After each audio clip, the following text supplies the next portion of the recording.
So tonight, I have one of my best buds, a dude I absolutely love, Scott James Magner, author, editor, designer, analyst.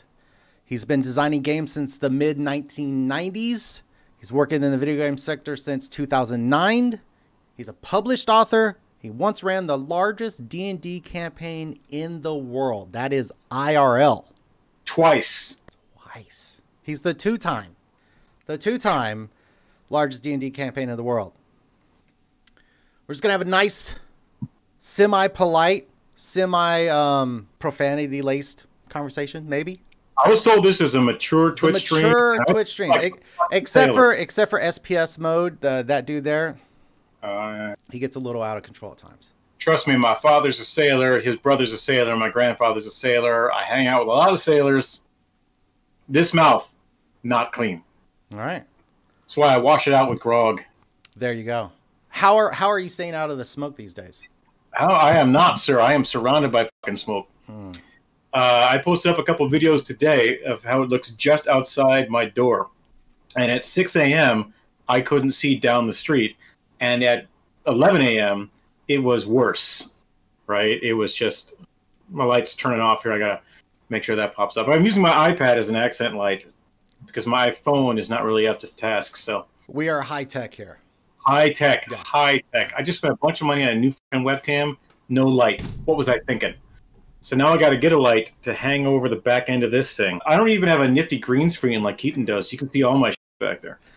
It's fun. It's something to where you always roll into when you're trying to get up out of your seat. All right, let's jump into the questions. Let's start this. You ready?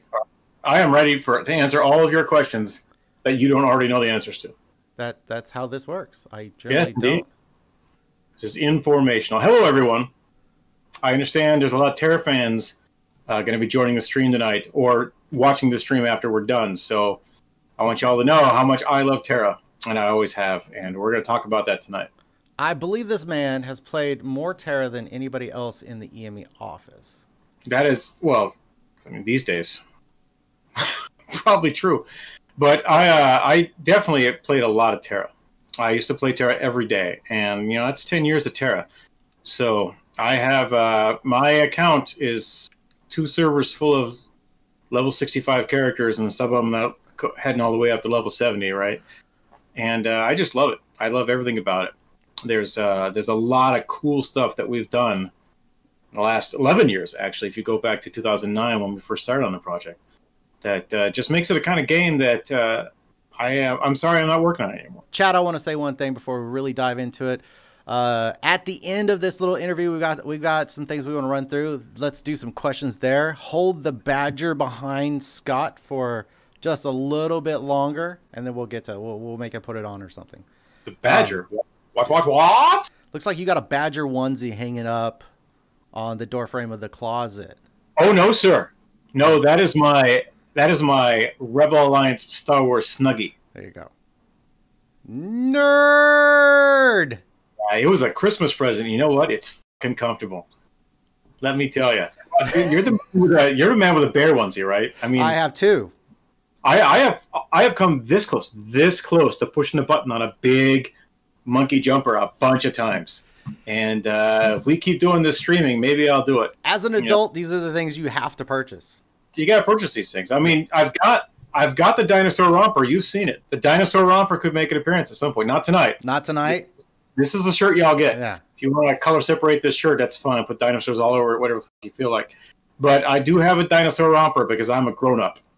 And that's the sort of shit you need in your closet. Let's go. EME questions. How did you find your way to EME? What was the beginning of Scott James Magner and In Mass Entertainment? All right, you need to go back a little bit of time. So I had a great period of unemployment. I've had a bunch because I'm a writer, right? It's the sort of thing that happens when you do words for a living, especially when you're a business development kind of guy. And so if you spend a lot of time developing businesses, working in marketing, promotions, and whatnot, you get used to the fact that sooner or later, businesses fail. And the first people to get rid of, the marketing guys. So I had a period of protracted unemployment. And a very good friend of mine, whom I'd known through the writing community and the science fiction convention community, by the name of Marty McKenna, was starting up work at a company called NCSoft. You may have heard of them. She was working on a game called Ion, and was staffing up. And I said, well, if you need a story guy, let me know. And it turns out, that's the soft pitch saying, hey, I need a job. But it really is that fact that I needed a job, and she needed a story guy. She says, yeah, I need a story guy. She says, why don't you come on down and look at the game and take a writing test? So I dragged my ass from where I lived at the time down to downtown Seattle. At the time, NCSoft was in the Century Square building. It's a big building just off of one of the big parks down there where the monorail lets off in Seattle, for those who are familiar with Seattle. Yeah, it's like Third and Pike, or Third and Pine. Third and Pike, they're all the fucking same. Pike, Pine, they're the same street. They're just kind of half a block apart. So I went down there. I took the test. I looked around the office. They had it was a huge open concept office in a floor of the building that was essentially just paper thin walls with sliding doors, right? No effort at all was put into this office, but it was still 2009 chic, right? It was the height of open concept. We had black tables with no dividers. The things were 30 feet long. They just shoved as many chairs in there as they could, and their way of adding more headcount was to squeeze people together. So you had your chair, kind of what I've got right here, and a monitor, and a computer, which is usually right behind the monitor, and that's what you had to work on. But I played this game for 20, 30 minutes, and I looked at the quests, and I looked over at my friend Marty and said, you need me to rewrite this, right? She goes, yes, I do. And I said, I'm your guy.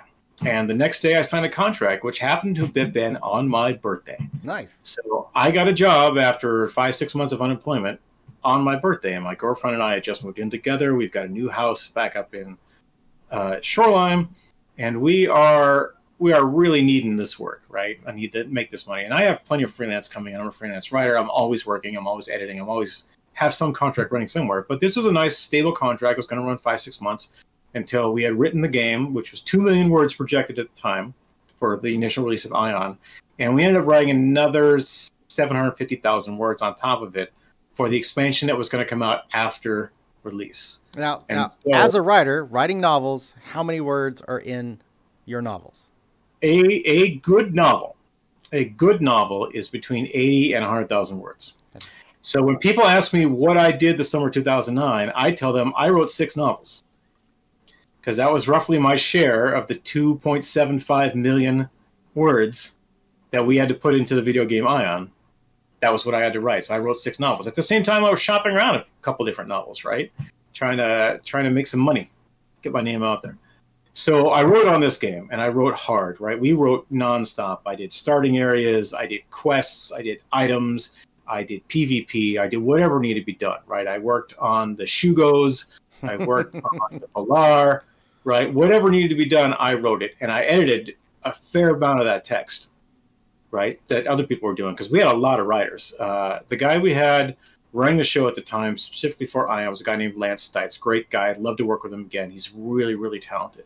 And he and Marty would just talk every so often. And it's like, well, are we going to make the deadline? She goes, yeah, probably going to make a deadline. Do we need another writer? She goes, well, yeah. We always need another writer. And at one point, we had 18 writers working on that game. Some of them were working on a game for a month. All right, some of us were working on a game for 6 months. Dave Noonan was part of that staff. Marty McKenna, Fran was on that staff. A bunch of people. Denny McDermott. A bunch of people worked on Ion, and we made sure that all people that worked at EME and worked on TERA. So we're going to work them into the conversation later. So I did that job until August, right? And as predicted, that job went away, and there was going to be a bunch of us held over to continue to work on Ion and get the game out and make sure that we had other content going on. And I thought I had made the cut, but I did not make the cut because I get sick a lot. I have really bad allergies. I've got allergies right now.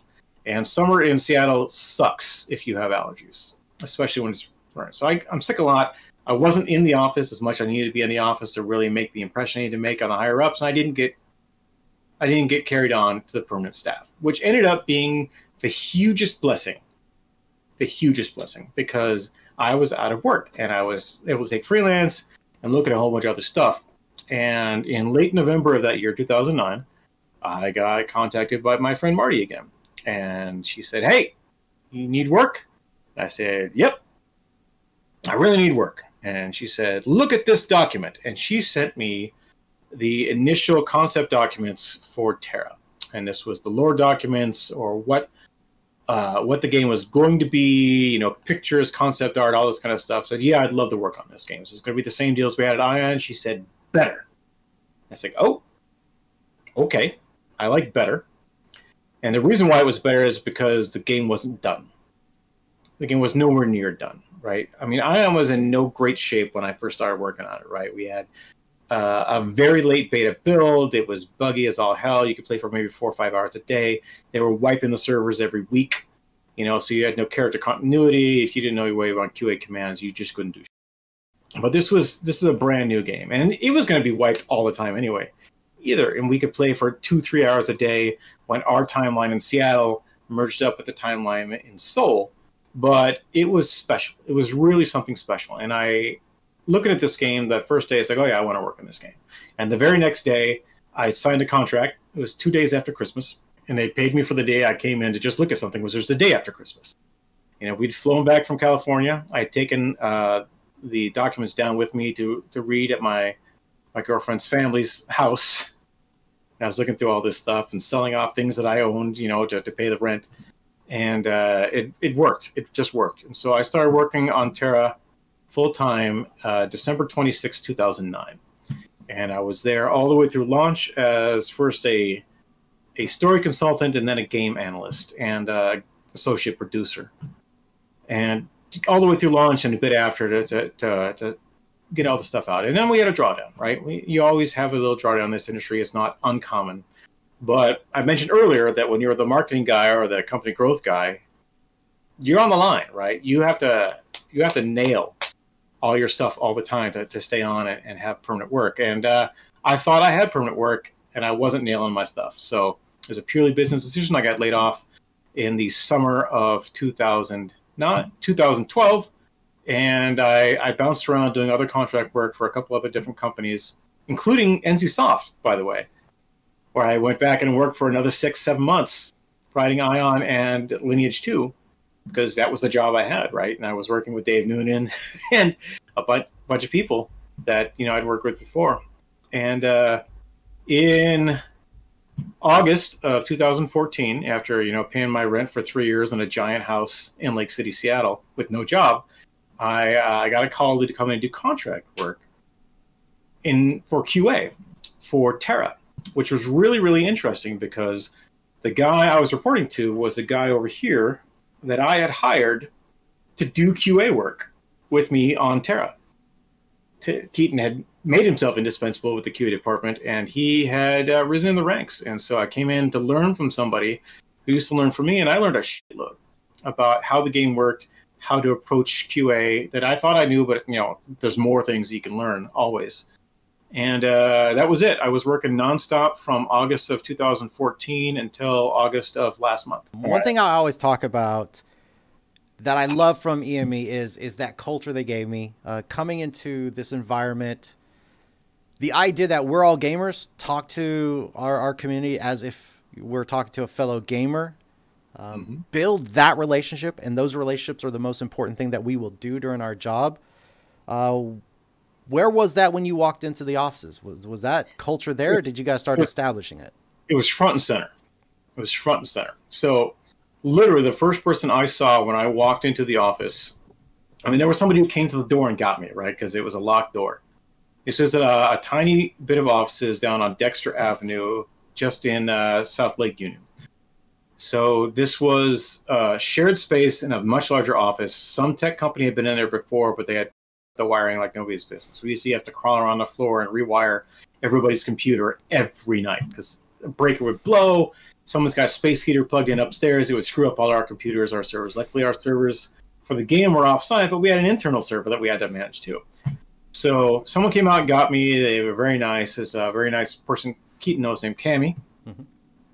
Came and got me, walked me back in. I got to see people. The very first person I see in the building that I recognize is Brian Knox, who just looks back and goes like this. As if he'd expected me to be there the entire time. Brian had left NCSoft pretty much the same time I did, right around the launch of Ion. And the reason why he had left is because he had wanted to come work with our CEO, YT, our operations manager, Chris Lee, You know, a bunch of people that we'd worked with at NCSoft to put out Ion had gone to work for Bluehole Studios at the time. We had an office in Los Angeles. That office closed and moved up to Seattle and became Bluehole Interactive, which was the company I initially hired on with. And these guys were all sitting at two giant banks of big black tables with computers sitting on them and single monitors, and the chairs shoved in just like this. So nothing had changed other than my address. It was the same people working on the same kind of games. And I couldn't even play the game when I first sat down, right? We had to wait for the server to open. I had like a 3-hour window. Like, hey, you could sit down here and you could play this game. It's like, all right, fine. I played the game that first day, and boom, it was it. Everyone in the room was a gamer, from Dr. Yang. Dr. Yang was our actual CEO at the time. Very intelligent man, one of the most revered designers and executives in Korean games is Dr. Yang. And he is a gamer. He's a massive gamer. He worked on so many games. And while I was playing the game, he would come and he would stand behind me, and I'd say, "Did anything you want to see?" He says, no, I want to watch you play. And it's like, well, I'm playing it. And I got to play that game so much. We did starting areas, right? And that's pretty much all we had at the beginning was the starting area. It's called the Island of Dawn. And you could play a human, and you could play a high elf. Every so often you could play a Baraka, but not often, because the builds were unstable. And so when you had a really big hitbox and you're climbing up a ladder, you'd fall off. And sometimes you just fall through the game. So the Island of Dawn, if you didn't know what you're doing, it would take you 2.5 hours to finish it at the time. It was long. It was a protracted starting area. It took you from level 1 to level 16, sometimes 17 or 18 if you know how to farm. And that was it. That was the game, right? And so we learned to play that game, and that's what we did. The writers were in there to observe. We didn't have an English build when I started playing the game. We had no English documentation other than the lore that we had. And so we could see people's names over their heads, and everything else was in Korean. And that was what we had to deal with. And, you know, look at my face. I'm not Korean. I don't speak Korean. I can read a fair amount of it because I've been working on it for 12 years. But, you know, in general, we had to wait for there to be an English build to start our work. And that was about a month of playing the game in Korean, getting really good at playing the game in Korean, learning the mechanics of the game. You know, numbers are numbers, right? And so Knox and I spent a lot of time looking at damage numbers floating up, saying, are we doing enough damage? Are we doing enough damage? Are we getting enough experience? How does the gear work, right? So we had to reverse engineer the entire game just so we could localize it, because the design documents weren't ready yet. They were still trying to figure it out over in Korea. And that was our culture. We were gamers, and we were there to game. And it was amazing because the culture in that office was, we may never make any money at this game, but we're going to make the best game we could possibly make. We're going to make a game that we want to play. And that was the exact directive handed down from Bluehole. It's like, we're going to make games that gamers want to play. We worked in that office for 6 months. We were planning on getting a different office because every time we hired somebody new, we had to rejigger all the desks. We had to rerun all the extension cords, get a bunch of new power strips, you know, see if we could lease offices farther down the hallway. And we had this big, long hallway from our big room, right? And there were 3 big glassed-in offices, one of which had a lawyer in it when we first started. We eventually got his ass out of there. We took all 3 of his offices, filled them up with writers and QA and whatever we needed to do. But that hallway was so long and so big that when the yoga ball craze hit and people wanted to sit on yoga balls, because we'll have great posture and we're going to sit on a yoga ball now instead of a chair. We don't want expensive chairs. We'll get this $40 yoga ball. We'll sit on that thing, and it'll be great. But everyone had these yoga balls, and you can't sit on those things all day long, so you have to do something with them. And every so often, people would get all riled up, and they'd grab their yoga balls and stand at opposite ends of the hallway and run straight into each other. Because that's the kind of crazy gamers do. That's how creative juices start flowing. They start concussions. Flowing. Yeah. We had a yoga ball game once called Pac-Man Rodeo. And the deal with Pac-Man Rodeo is we had a yellow yoga ball that someone had got. It was a smaller yoga ball than normal. This thing still exists somewhere in the EME offices. And, you know, we had Sharpies and this big-ass yellow yoga ball, so we drew a Pac-Man mouth on it. And that was it. I believe Stacey Jansen used that yoga ball as her chair for the longest time. But more importantly, Pac-Man Rodeo was there. And Pac-Man Rodeo is you kneel on the yoga ball and you balance for as long as you possibly can. And we're gamers, we're hyper-competitive, right? And our producers, guys like Cochise and Nuxer and Chager, Those guys came on and they thought they were going to do it. They were going to beat the Pac-Man Rodeo champion. Minute 20, minute 40, minute 50. And they were so happy they were beating each other, right? But the writers, hyper competitive, right? We built our own desks, right? We were ready to play. And once we started putting up numbers like 5 minutes, 6 minutes, 7 minutes, 80, you know, they stopped playing. They went back to jousting in the hallway, and Pac-Man Rodeo wasn't it. But we kept Pac-Man Rodeo scores up on the board because that's what we had to do, right? Yeah. That is not a badger. God, what's wrong with you people? You should have put it on to begin this interview. You should be wearing it out. It is summer. It is. It's summer in Seattle. It is fucking hot outside. Meaning 70 degrees. Maybe where you live by a lake. I live in the ass end of 2 highways, and it's hot. And I got a giant computer over here that you made me buy, and it's venting heat like you wouldn't believe. I got 3 huge ass monitors. Trust me, it's hot in here. You can't see it because, you know, I use my protection. Yeah. But, and, you know, my Under Armour shirt here. Anyway, that is not a badger. That is a Jedi Snuggie. Big Jedi robes with a Jedi Order patch on here. And, yeah, you might see it at some point. So what was your first role? What was your first title when you walked in the doors at EME? It was story consultant. And what was specifically to refine the lore document, which was all alpha, right? It was, hey, we have a concept for a game, okay. And so some guys went off in a room and they came up with a concept of the game, which was mainly about the gods and the history of how the world was created. I can go into a little bit of it, but it's all trade secrets, right? And I'm still under an NDA. But that story was a very Korean story, and it was a very good story. It didn't require a lot of work to get into a Western mindset, but it still required some work. And so my job was to evaluate zones and major quests and see, will this quest work?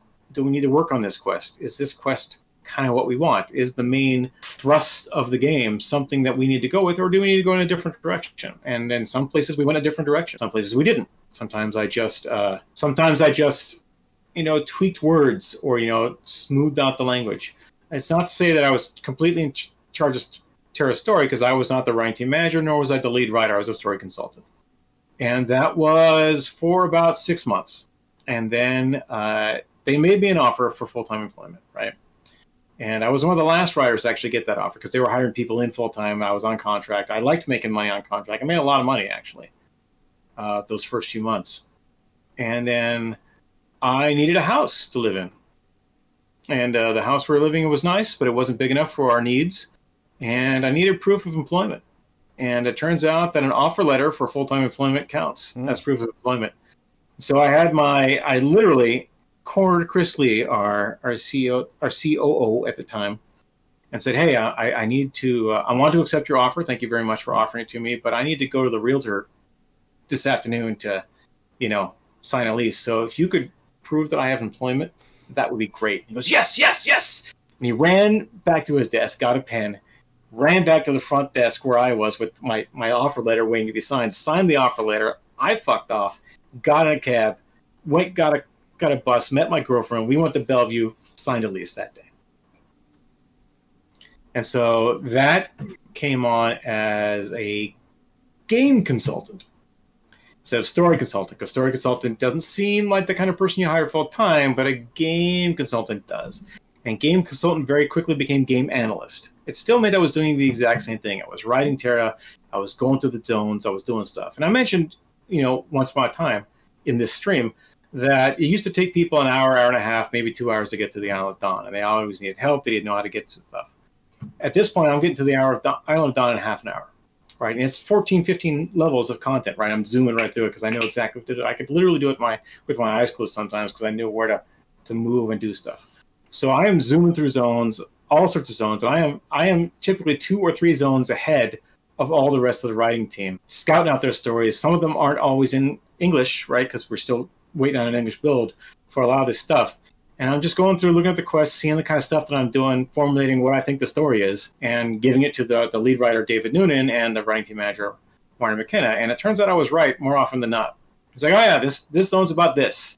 This zone's about this. Hey, this guy looks like he's doing something. Oh, wait, there's a bunch of mercenaries over here who are in active rebellion. Great. That was my role for a long time. I was technically on the writing team for the first year or so that I worked for MS, but one day Noxer came over after an all-hands meeting where they had already kind of made the decision to move me to the production team, but hadn't told me and hadn't really told the rest of the writing team. So they came over to my desk and said, we would like to offer you the opportunity to move your desk. And I moved my desk over to where the QA team was sitting, or rather the two people that we had on QA. It was a guy named P-Sun and a KY. He's no longer with the company. He went off to do his Korean military service and then never came back to America. Right, yeah. Hope he lived. Take me back just a little bit. How did that writing team form? Because we brought up some people, but... Yeah, it formed as a nucleus, right? So when I first came in the door, Dave Noonan was there, Martin McKinnon was there, and nobody else. That was a writing team. It was a lead writer and a writing team manager, and they were forming a writing team based on the nucleus of people that we'd had to work on Ion, right? Now, we had 18 writers working on Ion. Clearly, we're not hiring all of them. But there was a core of them that we were hiring, and I was kind of first on the list. So mainly because I was really good at starting areas. I was really good at zone mapping and looking at plots, because that's kind of what I've been doing my entire career, is analyzing things, figuring out what works, what doesn't work, and how to push those two things together to make a good game to work on. So the first day I came in, there was nobody there to be working. Hey, it's Tonka. I came in, I looked at the game, and a little later that day, actually the second day I was in, Marty's mom, Bridget McKenna, another amazing writer, mystery novelist, fantastic editor. I've worked with her on several of my book projects. She came in and she started looking at the game and starting to make suggestions and whatnot. And we got Robin McPherson. Some of you may remember Hellwrath from TERA. He came in. We started looking at stuff, pushing stuff around, trying to get the stuff. Danielle McDermott was the next hire we had. And then we eventually got Stacey Jansen out of her high-priced gig over at ArenaNet and got her in to form the nucleus of our first really big team. And Fran, of course, can't forget Fran. Fran was there with us the entire time. So that's the core. We had 6 really strong writers jamming out on one zone at a time and getting all the monsters done. We would run through the zone, tag every monster, figure out their coordinates so we could go find them again, see if they look like any other kind of monsters that we had to work on. And we came up with actually an in-game narrative for how monsters got named, is that there was one guy on the Island of Dawn who had run around the entire island as fast as he could, taking notes. And he never fought anything. He just looked at shit and said, that's a blank. That's a blank. That's a blank. And he came back to the desk and said, I saw this, this, this, and this. And everyone else said, okay, dude, yeah. Yeah, that's good. And there were people who had been on the island before this guy, and people that came in after this guy. But this guy had taken so many notes that we kind of wrote that in the story, that he was the one who named all the monsters that were there. And then when you went into the greater world of TERA, those monsters weren't named the same thing, but they looked like the same thing. And you got to remember, hey, that used to be called blank over there. And every so often there'd be some guy who remembered being on the Island of Dawn, just like you remember being on the Island of Dawn. It's like, oh, that was a blank. That was a blank. That was a blank. And then those names just kind of propagated throughout the entire game. And that was kind of fun. So you did that for a little bit. Then you got moved over to production to become an analyst. And that's about the time I come to the story with our playtest group, which I think went through 2 cycles. I lasted for the first 4 weeks before I left to go to QA. And then Tonka came in with a couple other backfills for that team. Yeah. Tonka, whom I wanted to hire in the first round, I want to point this out. Tonka had a great job with Comcast, and I couldn't offer him the kind of benefits and cool stuff that he was getting at Comcast, and he was looking to get married. And so I was like, well, dude, you got to take care of your family, man. He goes, but you're on my list. And he goes, oh, thanks. And so when you went over to QA and I lost one other guy, Dave Moses was one of our original playtesters. He went over to head up the CS team as the first CS agent. I had room for a couple more people, and boom, Bob was right in there. He was one of the guys I wanted. And I never forgot. He interviewed very well. So I know you were making the monies, but you were making better money than you could make working for me. I was going to pay you. I'm not going to say what I paid Keaton, right? Keaton was coming to work for me no matter what. I'm going to tell you all how I hired Keaton Stewart, how GuffyBear got his job. Trust me, I know, Bob. It was Tonka just said it was hard to not come to work for me. I can agree. I'm a great boss. Everyone should want to come to work for me. True. But I couldn't offer him the kind of money he needed to have to get married.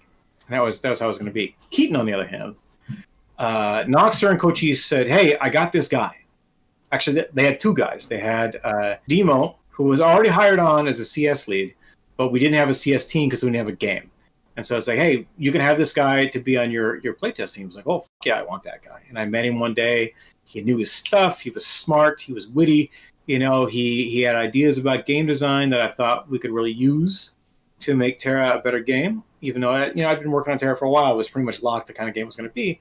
He had some fresh ideas, and he was going to approach testing in a certain way. And I said, well, I got this guy. He's going to come up here to Seattle. You know, he's a really good gamer. He's a guy. You should talk to him. You should give this guy a job. And it's an old college buddy of Cochise's, right? He had known Noxer. Cochise and Noxer had worked together at NCSoft in Austin. Keaton was down there doing all sorts of cool stuff, like being a stockbroker, working in a restaurant, or doing drywall stuff. You know, as you do. And family attachment lab work at the University of North Texas, because and that's fun to stress people out. You make your way in the world, trying to figure out who you are.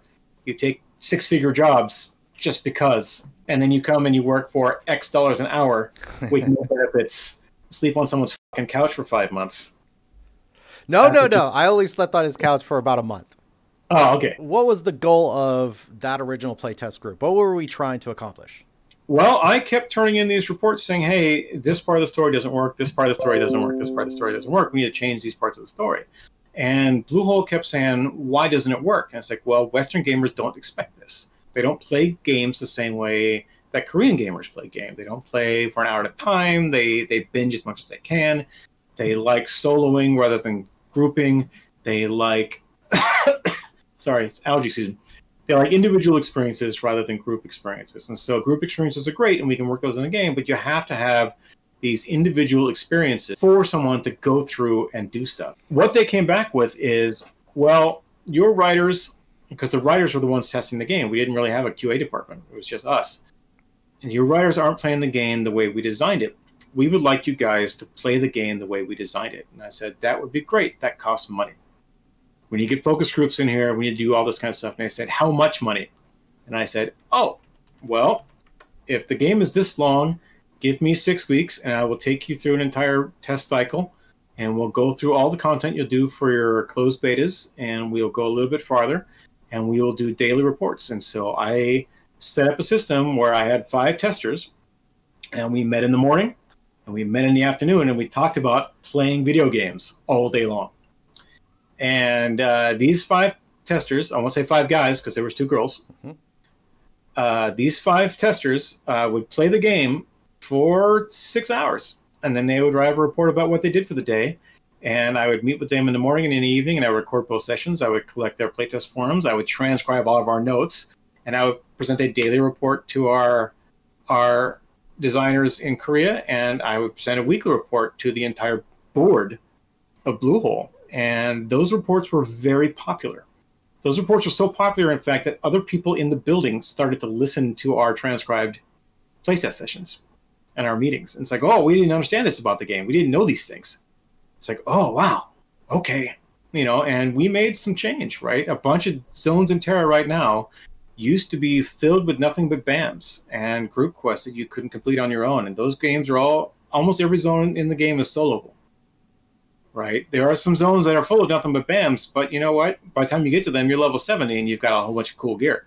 And so a bunch of these zones, which were full of nonstop grinding, go kill this many giant monsters, big-ass monsters, BAMs, as we call them. It's another writing team invention. Big-ass monsters, that's what our game's about. And then Noxer said, yeah, it is. Our game's about big-ass monsters. We did this for 6 weeks, and actually we did it for 5 weeks. We cut it a little early because the board was coming to Seattle. And I set these testers all in a room with them, and I told them, hey, don't go too far off script. Just talk about your experiences and what the things we're doing. And they had already greenlit another cycle of testing, right, which was huge. It was absolutely huge to get that level of commitment from the board for something that makes no money.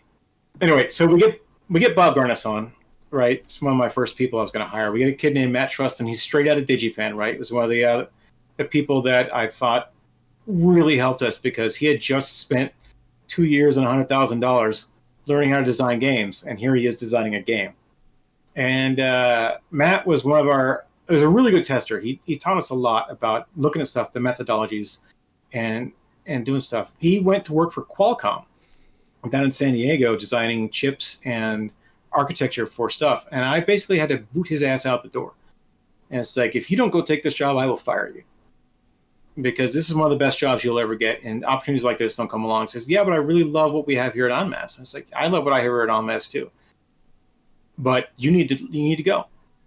And there were a few testers that I moved out the door. You know, Keaton, I told him he needed to get to QA or he shouldn't work here anymore because he was wasted being a game tester. He was really good. He was really good at being a game tester, which meant he needed to be a QA tester. He needed to be breaking shit for real on the regular rather than just kind of breaking shit. I had a habit of trying to go out of bounds. Like I was always doing that. What's the invisible wall? I want to climb it. Yeah. Yeah, I couldn't stop doing that. I wound up being a couple levels behind a few times because of those distractions. And during those days, that was really important, right? I mean, leveling wasn't exactly hard. You could level up pretty easily in TERA at that time. But our mandate, our remit, as it were, was to play the game the way that Koreans play the game, the way that the game was designed, which is a group-focused monster hunting game with a deep immersive story and a fantastic palette to look at. And one of the instructions I have for them is you can do what you want for an hour or so, but then you guys can go hunt monsters and do dungeons, right? And y'all need to be doing the same quests so that you're roughly the same level. And Keaton was 2 levels behind everybody. And so I could tell him to stay after work and, play more TERA, but I'm not paying him for that. I was paying him to level up in the first place. And if he didn't want to do it. Now, it helps a lot that Keaton was playing a sorcerer, which was the easiest class in the game to play. There was almost a face roll spell rotation that you could do. So he could spend time fucking around on his horse all he wanted, as long as he got his skill rotations in as you're doing it. And there's a weighted XP mechanic in TERA that not a lot of people know about. So if you're in a group that's within 5 levels of one another, the XP is weighted, so the people at the top won't get as much, and the people at the bottom will get more. And you'll catch up if you're doing dungeons and group content. It's not that hard. You just need to really be there for all of it and do it. And Demo was the same way, right? He would run off and he would look at a tree for a while, or he would listen to the music. Tonka used to do that. He would just sit there and look at stuff and listen to music and go, "Oh, this is great. This is awesome." It's like, you gotta go play the fucking game, Bob. So I'm getting to it.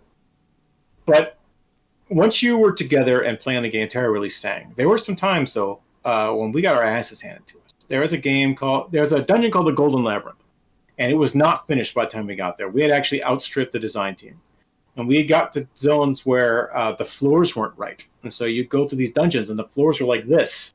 And you would have to climb up these floors, and you would fall off because it was too tight. So you'd have to get on your horse, ride around up in there and do stuff just for a second before it kicked you off your horse, simply because you finished the quest.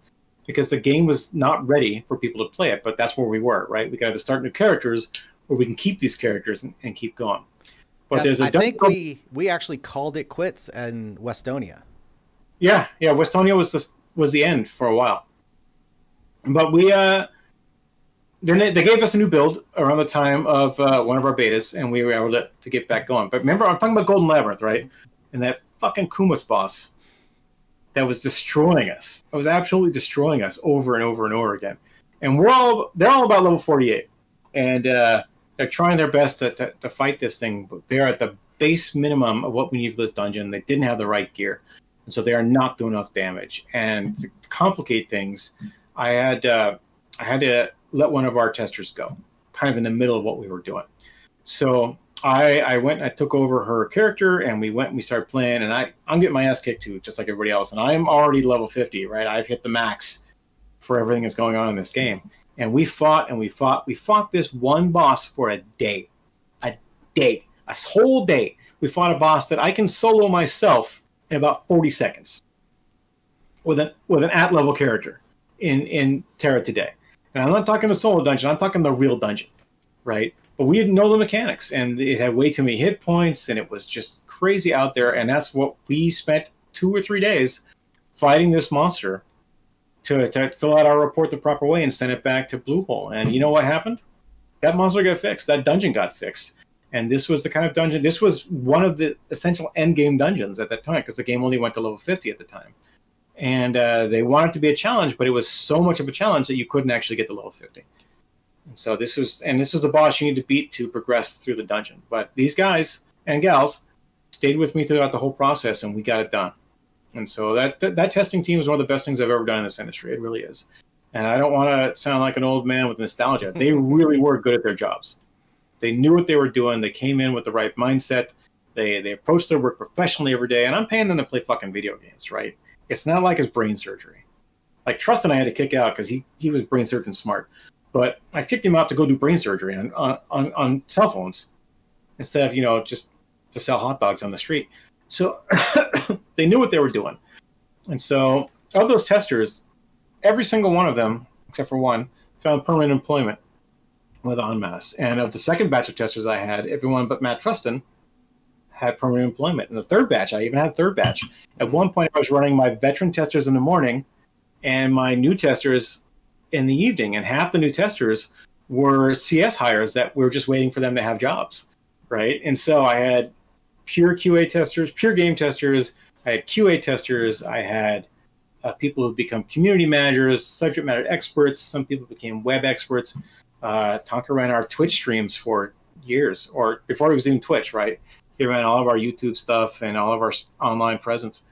And it was a fantastic time to be working in the games industry. I'm really sorry that we weren't able to keep that as a permanent game unit within LMS. We tested a lot of games too. I mean, it was down to me and two testers at one point, and we were testing 2 or 3 games a week, trying to find new games for En Masse to pick up. Or sometimes we would just play new games, like, hey, this is a new game. We got to figure out how it works, right? So we played Rift for a while. We played DC Universe for a while. We played a shit ton of Arcade and a shit ton of Black Desert, right? Just to figure out who these games were and what they were doing. And it was a really exciting time to be working there. So let's jump ahead. Me up to 2012 when I got laid off. Let's shift towards being the writing team.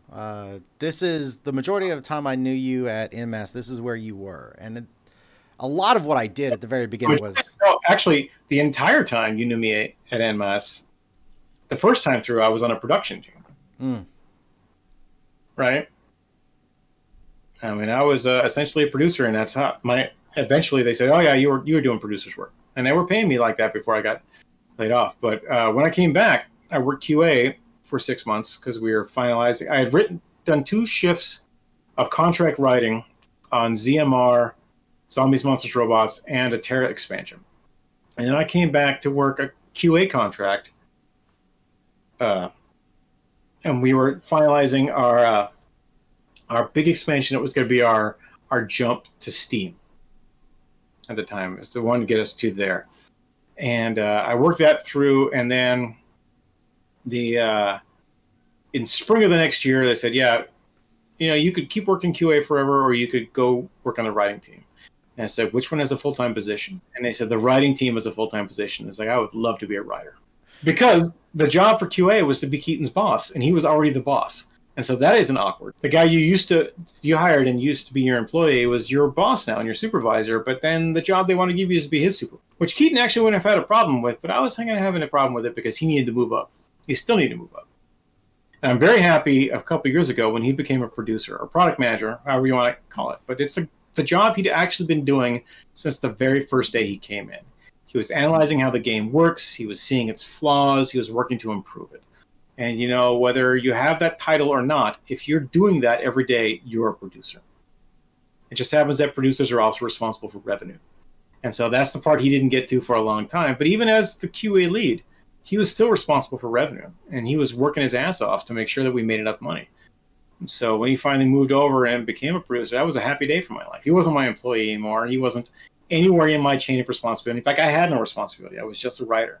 Right? It was a very relief to come back and not be a manager, just be a writer. And it was still a proud moment for me. Tell me about the story. Tell me about TERA. So you said a little bit, we were supposed to westernize it. And they fled a war somewhere. They fled a war somewhere. And they came to somewhere. And they found that their dreams could become reality. And so they dreamed a world into existence. That world became the world of TERA. Some zones it's called the world of Arborea. TERA actually stands for the exiled realm of Arborea. And this is one of the very first changes we made for TERA in the United States and North America, because Arborea is a nonsense word. It means nothing, right? So if the exiled realm of Arborea, are we exiled from Arborea? Is Arborea a realm of exile? What does it mean? It doesn't make any sense. And so we just stopped talking about it. And it turns out that you could remove the word Arborea from TERA very easily, and it never shows up. So these two titans, they dreamed the world into existence, and then they just kind of settled down and became the physical continents of TERA. And after they settled down, they started to dream all sorts of shit into existence, like gods. And the gods who started TERA had the power of creation, so they created their own mortal races that they could interact with. And over thousands of years, they had wars and slavery and sorcery and genocide and evil gods and massive weapons of destruction. And then we launched the game. And players come into it so late in the story. Like it's like Carl Sagan, famous cosmologist, astrophysicist, mathematician. He's the guy who kind of redefined what science is and how people should approach science in the 70s and 80s in the United States. I don't know how many people watching this stream saw Carl Sagan on PBS or in school, where a lot of people saw Carl Sagan's videos in school. But he mentions talking about human history, human existence. The human race became distinct from other primates roughly 500,000 years ago. You could say 20,000 years ago. It's the first time you saw actual human beings doing human being stuff, right? And in the history of the Earth, that is this much space. And the history of the universe is this much space. So in the history of TERA, TERA literally is 6,000 years old. That you can count, because there are people you can talk to. You can walk up and talk to who were alive 6,000 years ago. The goddess Kaya, the goddess Velek, right? They were there. They were doing stuff. They met the original heroes and things, and they remember Arun and Shara, the Titans, right? They never got to meet them when they were awake, but they met them. They know of them and how they work. And the gods you're interacting with now are kind of the second or third generation, but there are other gods who are out there who are just straight up off the top, right? And so there is a literal short window of history that the TERA has, and all the things that you see are less than 6,000 years old. So you don't see a lot of dinosaur fossils because they're still dinosaurs. But the history of what's going on in TERA is 30 years old. It's exactly 30 years old, because that's when the Argons invaded. And that's when all the huge war heroes distinguished themselves in war. In fact, 30 years ago in the world of TERA, the High Elf race was at war with the entire world. Right? They were the bad guys. And they wanted to conquer the entire world because they were the best. They were the best at everything. They had the best magic. They had the highest level of technological sophistication. They knew that they were better than everybody else. And then they got their ass kicked in a tiny little human community when a bunch of other races banded together with the humans and repulsed the invincible elf army and sent them packing back to their desert city. And the elves said, well, shit. We just got our asses handed to us by a bunch of nobodies. Maybe we're the bad guys. Maybe we're doing this all wrong. Let's examine our entire society. And so they kind of sat there in their city for a long time, and they withdrew from all the other places in the world of TERA. And then the Argons invaded, and then the elves said, oh yeah, wait, this is it. This is our moment. Here's where we can make our difference. And so while everybody else is getting their ass kicked, the elves just march out of their city, and they go and they say, hey, all you people getting your ass kicked, go back to our city. We'll take care of you. We've got this. And then all the other races going, you're trying to kill me like 5 years ago. What's the deal? It's like, no, this is it. This is what we're doing now. We're going to save the world. And so people banded together with the elves, and they fought the Argons back. And afterwards, a council of 6 races got together and said, all right, well, we should, not fight each other. We should fight together. And that's how the Valkyrian Federation came to play. And so if you look at some of our lore documents and whatnot, it's like VE or AF, after Federation or after Valkyrian, whatever. But it's a very, very young government. It's like the United States in 1812, right? It is going to fall apart at any minute. It's held together by this complex web of alliances where all these races remain sovereign states, but they're working together for the greater good. And that's the world that a player jumps into when they first start playing TERA. And these days, it doesn't take you an hour and a half to finish the starting area. It takes you 20 minutes. And then if you play the game the way I do, it takes you 4 hours to get to level 65. Now, this guy take you 4 weeks, but it doesn't take that long to get to level 65, right? Because you don't have to go through all that story anymore. You don't have to nail it all down and make it a part of your internal psyche, and especially when you have as many characters as I do. But if you're first starting to play TERA, right, there's still a good through line of story that takes you through a lot of stuff. It just has nothing to do with the gods until you're about level 50. Where does the story of the giants and the dragons and the Amon race fit in? That's nowhere these days. But there was a giant empire, right? This was a couple thousand years back, in between the first and second Divine Wars. And I'm going really fast, throwing a bunch of concepts that a lot of you probably don't understand. But there was a giant war between the giants and the elves, and the giants and the divas, to be more exact. And the giants had a literal continent-spanning empire. They had highways that went from one continent to another. That's how sophisticated they were, and everything worked. And the divas said, no, we run the world. And if you don't know what a diva is, they're Castanics. The Castanics are actually Clan Castanic, one of the many clans of divas that eventually broke off to be their own separate governmental unit. The divas retreated to northern Arun and just took that over instead, which happens to be where the giants used to live. And so the giants got their asses kicked. And overnight, when the gods intervened, the giants were just destroyed like that. Their whole civilization was wiped from the map. Almost all of them were killed. And their stuff was just left lying around everywhere, while the divas took over one part of it, and then everybody else kind of went, that's a pretty nice city. What I could do with that? That's about 2,000 years back, the giants. And the giants used to enslave the Amon. The giants used to enslave the Amon because their patron god was killed very early in the First Divine War. And they were enslaved. They had these collars put on them that they wore from birth to death. Amon shock troops literally had lances and shields welded onto their hands. And so they couldn't feed themselves. They couldn't care for themselves. They were shock troops meant to die. And they were sent out to fight elves and fight divas and whoever the giants said, hey, go fight this.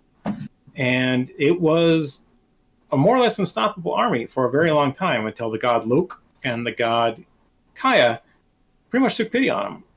And they said, well, we got to free these people. This doesn't work for me. And Kaya identified with the Amon so strongly that she actually took the form of a female Amon and lived among them with no godly powers for a while Lok and his trusted artisans in Castanic worked out a way to break the collars and free the Amon. And so the Amon and Castanics have an unbreakable bond, right? They are together. You will always see them working together because the Castanics played a huge role in freeing the Amon from the slavery of the giants. And Kaya, of course, lived among them as an Amon, knew what it was to be a slave, and was right there with them when they seized their independence. So when they revere Kaya as their shield maiden and patron goddess, they fucking mean it, because Kaya was there for them thousands of years ago. And she remembers what it was for Amon to be slaves. And she says, yeah, it's not happening anymore.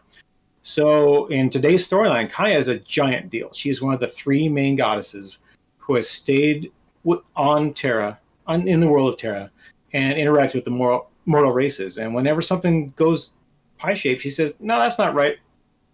No, we need to go fuck that shit up. And so she'll go out there and she'll start a war, because that's what she does. And Velik lives in Velika, and she says, oh, we want peace and prosperity, but she's the goddess of the hunt, right? She's got her own mad skills. And the goddess Mistel is the goddess of fate. She's kind of unstuck in time, and she can see the future, she can see the past, she can see the potential within people, and she interacts with the player characters a lot, because it's like, yeah, I've seen the future and you're in it. So why don't you pick up that rock over there and maybe put it on top of that other rock? I'm just saying, maybe something will happen if you do that. And turns out you gain a level. So those gods are still interacting with people. And there's a few other gods running around who remember what it was like when they had all the power in the world. But Lok isn't there anymore. He got killed. He got killed in a bad way because he was betrayed. And then ripped apart and spread over 2 provinces. And so when there's a cult of Lok, there's a bunch of deluded fools that think they can find all the pieces and put them back together, and then Lok will just go, hey, everybody, how's it going? That's not happening. Dude's dead. But the Amon and the Castanics, they're not as down on Loke as everybody else, because like Loke was a pretty cool dude, man. He showed us how to blacksmith and make giant roses that float in the sky and break shackles on slaves. So then we got the Papori and the Elin over in their area. Toward probably 2/3 of the way through the story of TERA for players, we get the Reaper class, which is not supposed to be a thing for an Ellen. So run us through that. So here's the deal with the Ellen and the Papori. So it's no big secret to anybody who has read anything at all about TERA that the Ellen and the Papori were originally meant to be the same race. That's how they were designed, that's how they're portrayed in every region but North America. Didn't really work for us for a lot of reasons I'm not going to go into on a Twitch stream while I've been drinking. But we came up with a cool backstory that worked out a little better. So the Ellen are the spiritual children of the goddess Elenu. E-L-I-N-U. The goddess Elenu was the wife of the god Keris. The elves in the game call themselves the children of Keris because Keris was the patron god of the elves. And I say elves and not high elves because there used to be a whole bunch of different kinds of elves who lived different kinds of lives, and the high elves are the only ones left. That's a long story conversation about a story that I wrote about that for another stream. But Keris and Elenu loved each other very much, and they wanted to have the races that they had created be friends and be, you know, the preeminent races of the world of TERA. It turns out that Elenu was a pretty good patron to the elves, the same way that Keris was. But then one day, she just kind of got sick, and she got depressed. And a whole bunch of crazy stuff happened. Like there used to be a light in the sky that kept the entire world lit up all the time. It was called the First Light. And if it sounds Tolkien-esque, it's because it is. But the First Light was cursed by Keris when nobody would help Elenu wake up from her deep and pretty much deadly sleep. She was depressed, she fell asleep, and then she kind of died in the way that gods kind of die, in that they don't wake up and talk to you anymore. But you're a god, right? You were dreamed into existence by two sleeping titans. It's not like you can just kind of wink out. So she went to sleep and never woke up, and Keris was pretty pissed out about that. And he said, hey, you guys don't help me, I'm going to turn off the sun. And they said, dude, we don't know how to wake her up. And so he turned off the sun, and then everyone was pissed. And then Keris just kind of went away. And then Elenu not only was asleep, but she somehow sunk to the bottom of a lake that's outside of poor Elenu, where she sleeps today. And then the god Balder ripped his eyes out, threw them into the sky, and lit up the entire world. As you do. As you do, because, you know, Balder, yeah, he's a cool dude. And it turns out that not having eyes didn't stop him from being a really cool dude and the leader of the gods. But afterwards, after the light went up into the sky and everything came up, these beings started to rise up out of the lake, and they were formed as childlike versions of the goddess Elenu, and they were the Ellen. And so the Ellen aren't like, in North American lore, aren't like other races in that they have mamas and papas, and they have little baby Ellens, because they're not. They wake up that day one day, and they know who they're going to be in life. Because they rise up out of the lake, and they say, I have a spark of the goddess Elenu in me, and here's what I'm going to do with my life. I'm going to be a lancer, I'm going to be a sorcerer, I'm going to farm this patch of land over here and grow carrots. Every one of them knows who they are when they wake up, and they go and they do that, and they had a pretty decent kingdom going. But as it happens, that some of them turned out to be generals, and then when you need to have a war, generals are really important, but there aren't a lot of foot soldiers, because who wants to wake up to be a foot soldier when there's no war? So they found out a way to use that same divine spark of the goddess Elenu to raise armies almost instantly. And so they would go out into the forest and they would uplift animals. And they would say, oh, you raccoons and you dogs and you beavers or whoever other animals are on here, guess what? You're in the army now. And they shared their divine spark, and they raised up a bunch of animals to become Papori. And it turns out that they were a little smarter about how to create races than goddess Elenu was, because Papori can interbreed with each other, because even though they're coded as male, clearly there are female Papori, since there are little bitty Papori. And Papori were originally designed to be shock troops in wars directed by Ellen generals. And that worked out pretty well for a long time until Times of Peace. And then they just Purpori started making another Purpori. But anytime they want, the Ellen generals can go out and raise up a bunch of new Purporis. And so it's called the Purpori Kingdom because there are more Purporis than there are Ellens. But there's an Ellen princess. There's a bunch of Ellen princesses. There's not technically a Purpori king or an Ellen queen because you can't walk up and talk to them. But you can walk up and talk to Ellen princesses whenever you want. So how's the Reaper happen? The Reaper happens because of a race called the Orcans, right? Orcans may sound like orcs because they're orcs. And if that sounds like Tolkien, it should. So the Orcans were a constructed race made by evil gods that were trying to figure out how to replicate the Purpori experiment. And we're over an hour. Everyone still having fun? Everyone enjoying this? Yes, Lorcata. It was totally Lorcata. So the Tuwangi, the Kalkari, and the Orcans were all constructed races. They were mishmashed together from different parts, different races, and a whole bunch of blood magic. And the Orcans were the most successful of all those. But the Orcans didn't have their own place to live, right? They're an army. They're an army without a home. And so they're organized into tribal bands, and then every so often one of them will get the bright idea to invade somewhere. And the Red Fang Orcans were the ones that invaded the Isle of Dawn when it first rose out of the ocean. There's a bunch of different, there's black feather Orcans or something other Scar Orcans. It's a ton of different Orcans. I don't have them at my fingertips because I deleted all my TERA files.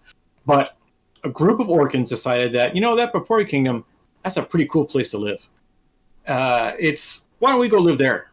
We'll grab all our dudes, we'll go down there. And so the Orcans invaded Pora Elenu and Purporia and just lit the shit on fire. They lit the big city on fire. They lit a bunch of camps on fire. They started dumping toxic waste in the lake. They were doing all sorts of stuff. So, yeah, we're going to live here now, and y'all need to leave. And since the Ellen and Purpori had already invited the vampires in to come and live with them because their home had been destroyed by a horrible natural catastrophe and the fact that they made a deal with the followers of Loke to get a blood curse, everyone was ineffectual about the fact that the Orcans just come in and blow all their shit up. And so one day, Little Reaper started to rise up out of the lake because the Ellen generals needed someone who was willing to fight as fiercely as the Orcans. And it turns out that crazy psychopathic scythe-wielding Ellens, who normally would have been awesome, cool people, right?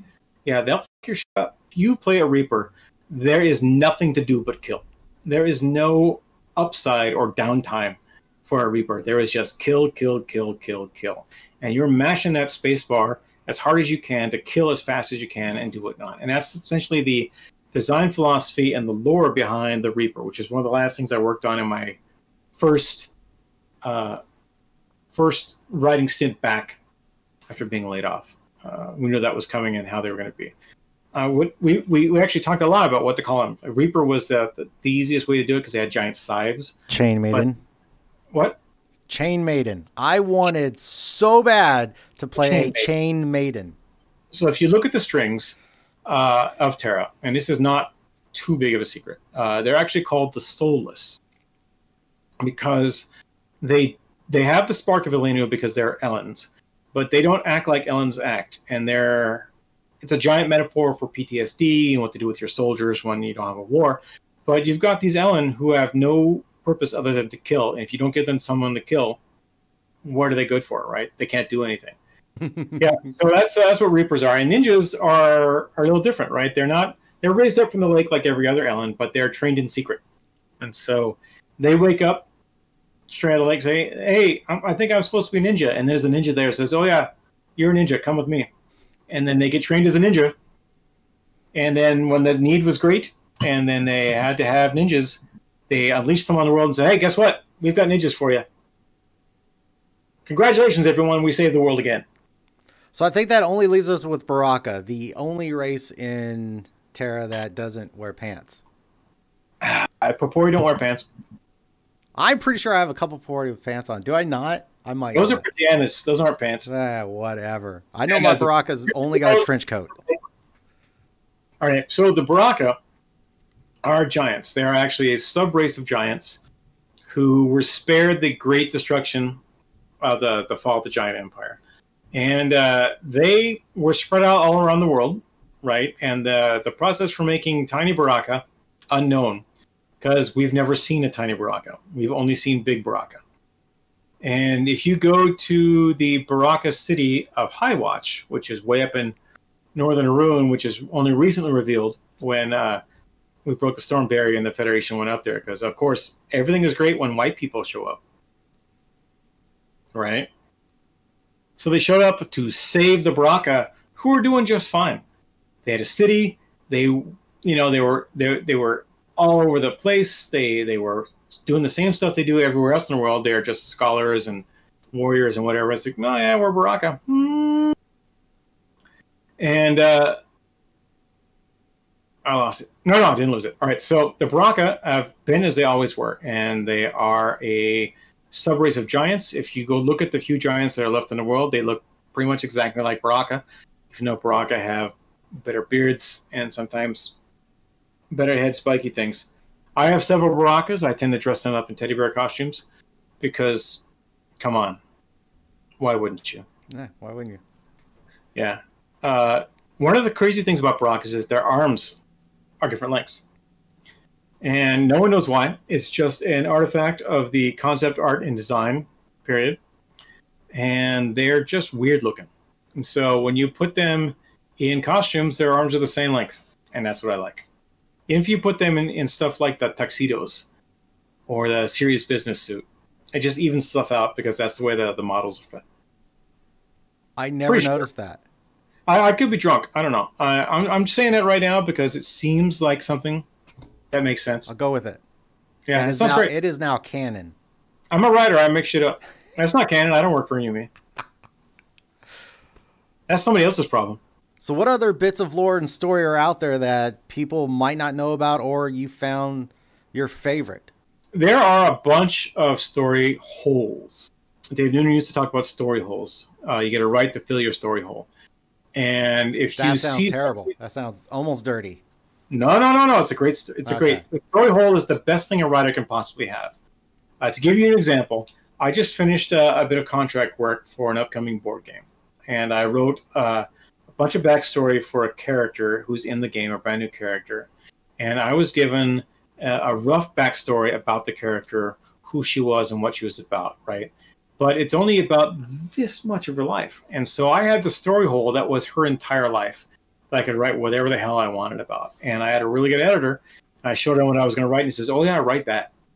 And so I had an amazing story hole, right? I could write whatever the hell I wanted as long as it was this many words. And so when your story, you know how big your story hole is and where the edges of it are. And you can fill that with whatever you want, right? So I have an amazing example of what the story hole is. I wrote into TERA a thing where elves don't know how to read because they don't trust books. So it turns out that all elven lore is handed down by stories, and you believe the lore you're told based on how well the story is told. So, for example, the story I'm telling about the elves, not the best way I could possibly tell the story. There's been some wine, and I haven't slept for about 3 days. But a master storyteller could tell the exact same story about how elves trust only things that they're told rather than things that they can read, because they can never meet the person who wrote the story down. So the elves didn't believe in books, and it was a big thing. We've written a whole bunch of quests. In fact, there was a quest that was essentially called Why Can't Jirash Read?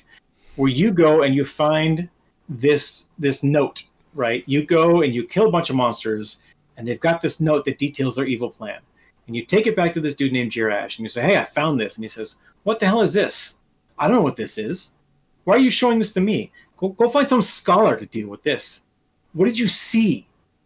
And you don't exactly have the story space in TERA to have a detailed dialogue with an NPC, right? So you've got, mumbling, okay, I'll just go talk to a scholar then, right? But it's very apparent that Jirash does not know how to read.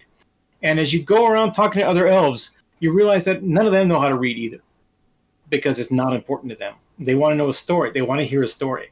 But the elves that do read, nobody likes, because they've got heirs.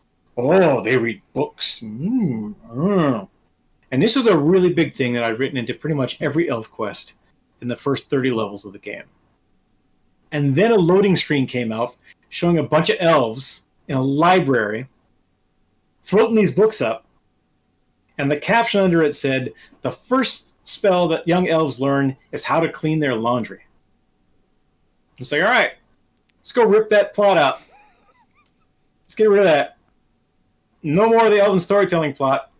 No more of the oral lore. None of that shit. Just like that, they're all literate. Just like that, they're all literate, right? And surprisingly, it didn't take that long to take that out. And I tell the story now, right? Because we're many years past the time when I went to our lead writer, Dave Noonan, and said, "We're never going to use this plot, are we?" He says, "No, we're never going to use this plot." I said, "Can I have it back?" And he says, "Yeah, we're never going to use this plot." So one of my books someday is going to be about an alien race that doesn't trust the written word. Or maybe even elves that don't trust the written word, or a civilization somewhere that doesn't trust the written word, because I don't know the person doing that. I don't understand that. That guy over there told me a story about this guy, and that sounds like a plausible story. There was also a thing with elves, which kind of stayed in the game, where elves don't debate things. They don't ever have to worry about voting or any other process of democracy. Because if you get 3 elves in a room, it takes them about 2 seconds to figure out who's in charge. And then they just start listening to that guy. And so Elian is the big Valkyrian hero, right? He's the guy, he was the hero of the Argonne War. He's been everywhere. He's done everything. You as a player are so much better than Elian ever was, because his greatest stuff is way over here in the past, and your greatest stuff is way in the future. But Elian is still revered because he did all this crazy cool stuff, right? And he did stuff, and people talk about the stuff that Elian did, and that story gets repeated over and over and over again. So every single elf in the world knows who Elian is. Nobody knows who you are. Nobody knows who you are until somebody tells your story, which pretty much happens if, they tell a story about how you helped Elian. So Elian's brother is one of those elves who reads books.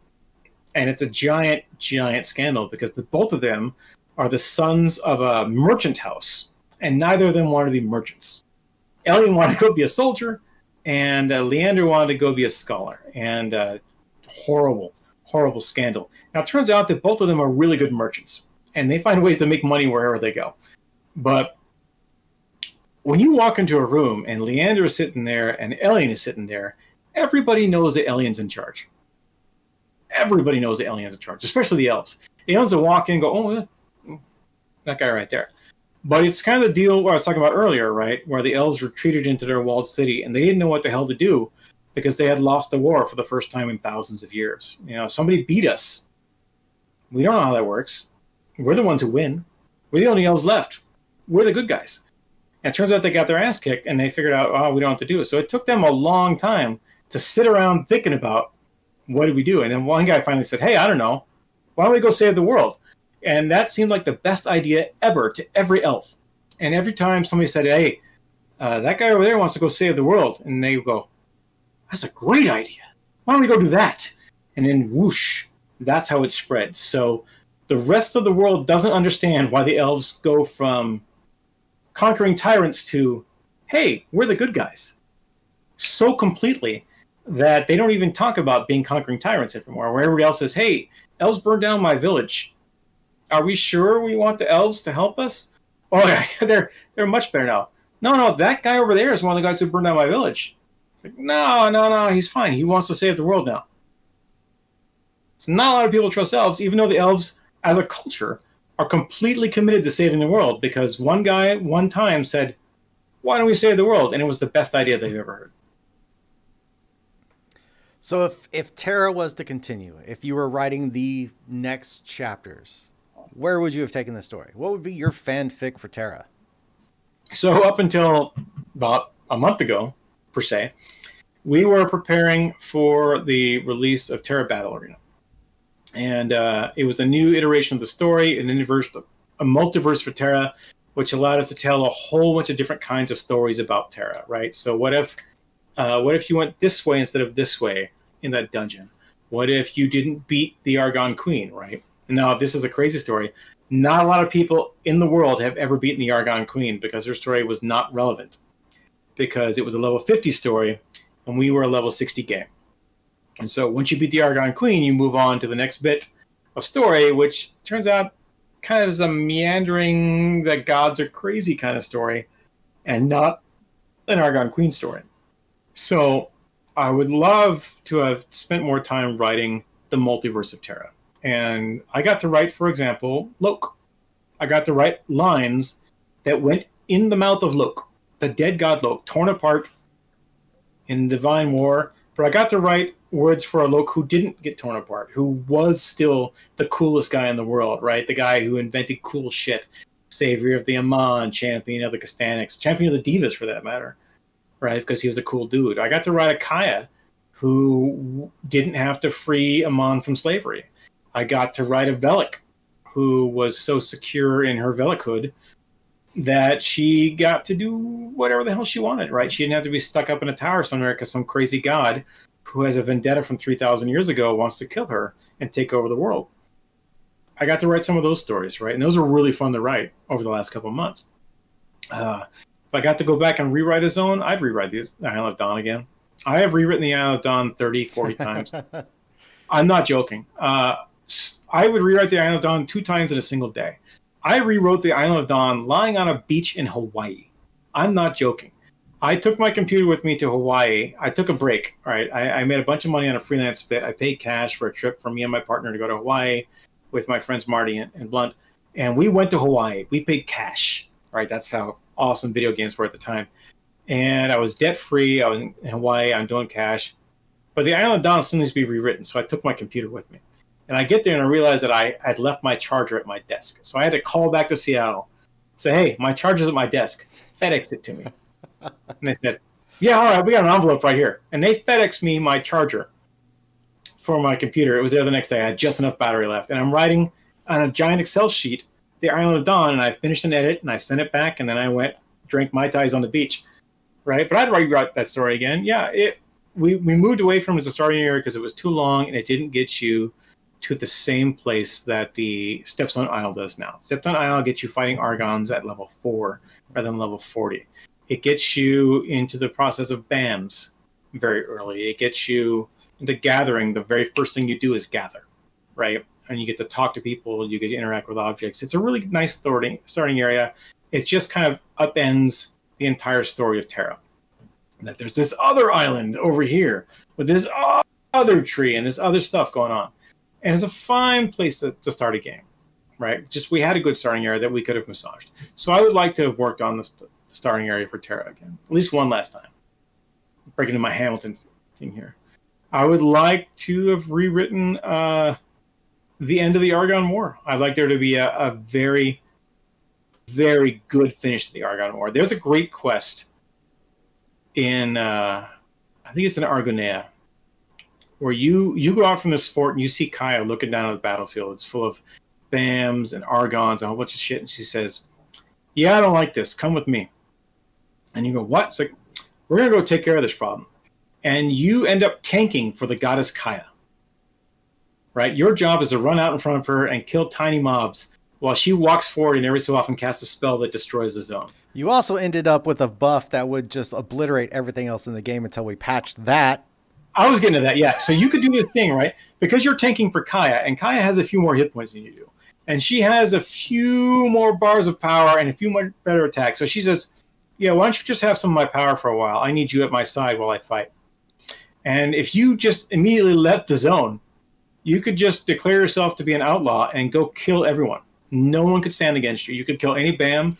You could go into any dungeon and destroy the dungeon. You could PvP your way through an entire zone, leaving a whole raft of dead and broken bodies. Because in Korea, nobody plays like that. You commit to a task and you do the task. And the task is tanking for Kaya. And when you're done tanking for Kaya, the buff goes away. But if you're not done tanking for Kaya, the buff doesn't go away. And they weren't prepared for North American players or just kind of gamers in general to just say, hey, let's see who I can fuck with. And let's go fuck with them. So shame on you, gamers. But also, for shame. Good job. It was hilarious. It was hilarious. It's like the blood plague in WoW, right? Yeah. It's like no one would ever do this. No one would intentionally infect people with the blood plague, and then entire zones are dead. Because, of course, gamers are going to do that. That's what gamers are. They're assholes. I'm an asshole. I'm a gamer. So is he. So that is a significant amount of story, a significant amount of lore. And like you said, when the player enters into TERA, they're operating within a sliver of all of that story. So it's their story, right? And it's the Chosen One narrative is one that I'm very much against. I write stories about people who are the Chosen One, right? They're boring, but they're also epic. It's part of their heroic narrative where, hey, this person was chosen, they're raised up, they're given extraordinary power, they've got the Spider-Man problem, they've got extraordinary responsibilities. That wasn't your job in TERA. You're a soldier. You're a new recruit, and you're sent to an island that nobody understands because they need new recruits. Because all the people that were there have seen some and they had to be taken away and given therapy for a while. And so there was a reason why they were churning new people through the Isle of Dawn over and over and over again. That story doesn't exist anymore. The story now is a Chosen One narrative. It's, hey, you saved Stepstone Isle. Great. Don't tell anybody. Why don't you pretend you went to the Isle of Dawn? We'll give you this whole fictional backstory about how you went to an island as a recruit, and you came out of it having seen some shit. And so we just need to not give you orders for a while. And then they send you off to do stuff here and there and everywhere because you are a Chosen One. And there was no way to get away from that Chosen One narrative. But we didn't have a Chosen One narrative. We wrote it specifically out of the game because everyone was equal. Everyone's a soldier. Everyone has the same goal. Protect the Valkan Federation, protect the innocent, fight evil. Everyone had exactly the same goal. And that story is so refreshing to write because no one's a Chosen One. I don't have to write a quest for the Chosen One. I have to write a quest for, monsters just came and burned my crops. Can you help at all? Because the soldiers are busy saving the world. I need someone to save my crops from pigs. My second least favorite quest is, God, I'm starving. Can you get me some food? And this quest exists in every fucking MMO ever, and every sandbox game ever. You hack up a bunch of innocent animals, you come and you give them to this person who doesn't have a barbecue, he doesn't have anything he can do to cook this food, and he gives you 20 fucking gold. And it's right, if you got 20 fucking gold, go buy some food. Or better yet, this is a complaint I had with the Rift game when I was evaluating it. This guy hires you to go pick his crops, and then he gives you gold. Guess what? There's a farmhand just down the street I talked to, did another quest for. I bet he wants some gold. Why don't you go get him a fucking job? Because I got a sword and armor, and I'm the fucking Chosen One. I'm not here to pick carrots. I'm here to kick ass. Don't ask the Chosen One to pick your carrots. Go find someone to pick your carrots. So the question has to be asked, with someone who has this much experience in the industry writing story for games like this that are the culmination of 10 books, of 10 full novels, how do you make a team to do that? How do you organize a writing team? If we've got somebody in chat that is interested in getting in the business and they're creative, what do they need to know? Oh, so this is the question of how do I write for games? Where do you start? What are you looking forward to? Somebody who writes for games. I'm going to be honest with you. I'm going to be completely and totally honest with you. You need to know somebody who writes for games. Turns out that I know a bunch of people who write for games, and if you're applying for a certain company, I can probably put you in touch with them. Don't blow up my DMs. Find me on LinkedIn. Send me a message there. Don't contact me on Twitch. But you get most of your jobs in the games industry or any professional industry through your network of contacts. So what you need to do is you need to go and hang out in forums where people talk about writing games, talk about game lore, write your own fan fiction for games. Seriously. A lot of people sneer at fan fiction, but it's still fiction, right? I mean, David Gerald wrote fan fiction for Star Trek, and then he wrote The Terrible Tribbles. And some of the other greatest bits of Star Trek lore ever, right? And that guy, I know him very well. He writes amazing fiction that has nothing to do with Star Trek, but his original first sale was a script to Star Trek about this thing based on what he had seen in Star Trek. It was essentially fan fiction, right? So you need to write and learn how to write, and not talking about writing for games, although there are definitely degree programs where you can learn to write for games, and I've hired people out of those programs to work on games. So if you want to go the education route, find a game design program. They're all over the country. They are a standard curriculum now because it's one of the fastest growing sectors in the world, right? Video games are huge. They're absolutely giant. You need to, if you want to break into the industry, you need to impress somebody with your ability to write and your ability to deliver. And so if you have written some stories and you can show people your stories and stuff that you've written, if you can show them that you're responsible and you're able to hit deadlines and that you're a good worker and not an asshole, not being an asshole is a huge deal because there's a ton of assholes. You're going to find work. You absolutely are. But if you want to talk to me about work, contact me on LinkedIn. That's the one place I will accept these questions, because I know a little bit about writing games. I've written a bunch of them, and if you look at my resume, I've been writing games since 1995. Right, whether it be video games, card games, miniatures games, role-playing games. Right, I've been writing for a very long time. I write novels, I write short stories. As I mentioned earlier, I just wrote some fiction for a board game. I write games. It's what I do. It's who I am. I like to make art. And so if you like making art and you don't care so much about making money, because I will be completely honest with you, it takes a long time to make money in this industry. It takes a long time because it's not, writing is hard. And there are already people who know how to write well, and they're probably going to take most of the easily available jobs. But if you ever see a basic content designer or a basic writer position and you think you can write fiction, get your sample fiction together and include it with your resume, because we do read it. And we have hired people straight out of school.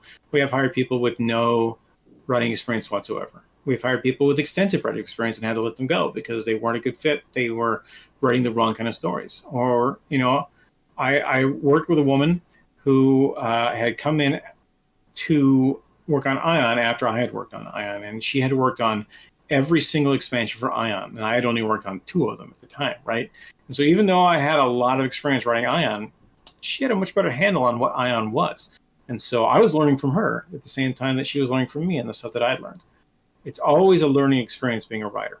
You're always finding a new bit of something to add into your toolbox that you'll be able to use later on down the line. I am still recycling story ideas I had when I was in college, which was a long time ago.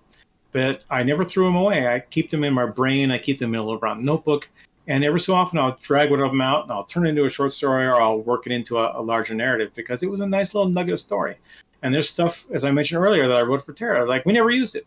They're mine. I can use those story ideas wherever. They just have to be the right place to use those stories. I probably wouldn't use them on another video game because that doesn't feel right. But I might use them in a book under my own name. I certainly wouldn't take any of the text that I ever worked on for TERA and took it into another game, because TERA is a singular thing. ZMR was a singular thing. Closers, Critica, all the games I worked on for EME or Ion and Lineage 2 for NCSoft, those were those games, and I wrote specific text for those specific games. And while I may use some of that text to help me get other jobs, I'm not going to use that text in other games, because I wrote those for different things in different times. So you need to be flexible. You need to be able to have a distinct writing voice, but also adaptable to the words at hand. For example, a lot of the writing I did for TERA wasn't rewriting Korean text. It was adapting Korean text. It was smoothing it into a more Western mindset. And a lot of times I just left the text the way it was and just fixed the grammar. Right? Korean is a very different sentence structure than what I've got now, than what we have in English. And Darth Pika here and I have worked extensively on a bunch of games, right, where we didn't change all that much at all. But sometimes we changed a lot. And it turns out that not changing that much at all is the right response. Don't change things you don't have to change. Just make it better. Sometimes we do make changes and they come back to bite us in the butt. Like we absolutely do. Payson. Don't talk to me about fucking Payson. No. That was a little bit of a shift, and then he came back. He's kind of alive. You're flipping around. Yeah. So I don't have it here. I don't have it with me. But if you look at some of my Tay's crying. Don't cry, Tay. Don't cry. Payson's all right. Really. He's fine. It was a flesh wound. It's a flesh wound. So I have a cup that I drink water out of. And this was the cup that stood at my desk for 6 years at LMS Entertainment. And it is a Starbucks cup, the kind that you can take the lid off and slip your own picture in there. And I slipped in a picture of Payson right before he has a problem. And he's looking at you like this. In fact, I think if you look at my Discord picture here, my Discord picture is of Payson. I'm not exactly sure, but I think it is. And it's Payson going like this. And every time I was on a TERA stream, I would drink from this cup. And every time someone go, Payson, it's like, these are Payson's tears. So these are Payson's tears right here. So when you weren't writing for In Master Entertainment, you were writing on your own. What did you write? What stories do you go towards? I write science fiction. I love writing science fiction. Science fiction is the art of the possible, right? So if you can explain a thing, if you can make someone resonate with a thing, that thing is real. You are actually writing something into existence. Whether you can touch it or not doesn't matter. But the concept of something becomes real when you can explain it and write it. For example, satellites, transistor radios, cell phones, vaccines, waterbeds. These are all things, submarines. And these are all things that were essentially invented in science fiction. And then somebody figured out, oh, wait, that's probably not that hard to do. They wrote it down. We can figure this out. And those things all existed, right? Waterbed is a fantastic example. Robert Heinlein invented the waterbed in a science fiction novel because he was talking about a therapeutic bed to ease the pain of recovering from massive trauma, right? So the bed supports you, it envelops you, it keeps you in a stable position so that they can work on you and massage your muscles and do all this stuff. So these people read that book and said, oh yeah, we can make that. And then they ran out and they started making and selling waterbeds. And then Heinlein says, hey, that's my invention. And he didn't patent it, right? And they tried to go patent it. And then he said, no, that's my invention. Look, here's my book. Here's the page where waterbeds are. And this went all the way to a circuit court judge in the United States. And the United States circuit court judge looked down at what he'd done and said, oh yeah, that guy totally invented waterbeds. You guys have to pay him. And then he said, no, we're good. I'm giving this to the public domain.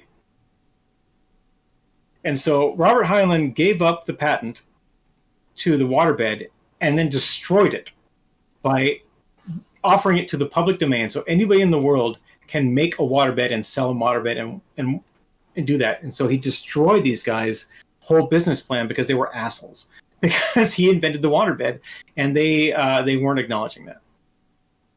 But Arthur C. Clarke invented the transistor radio. He invented the communication satellite. Those things are above us right now.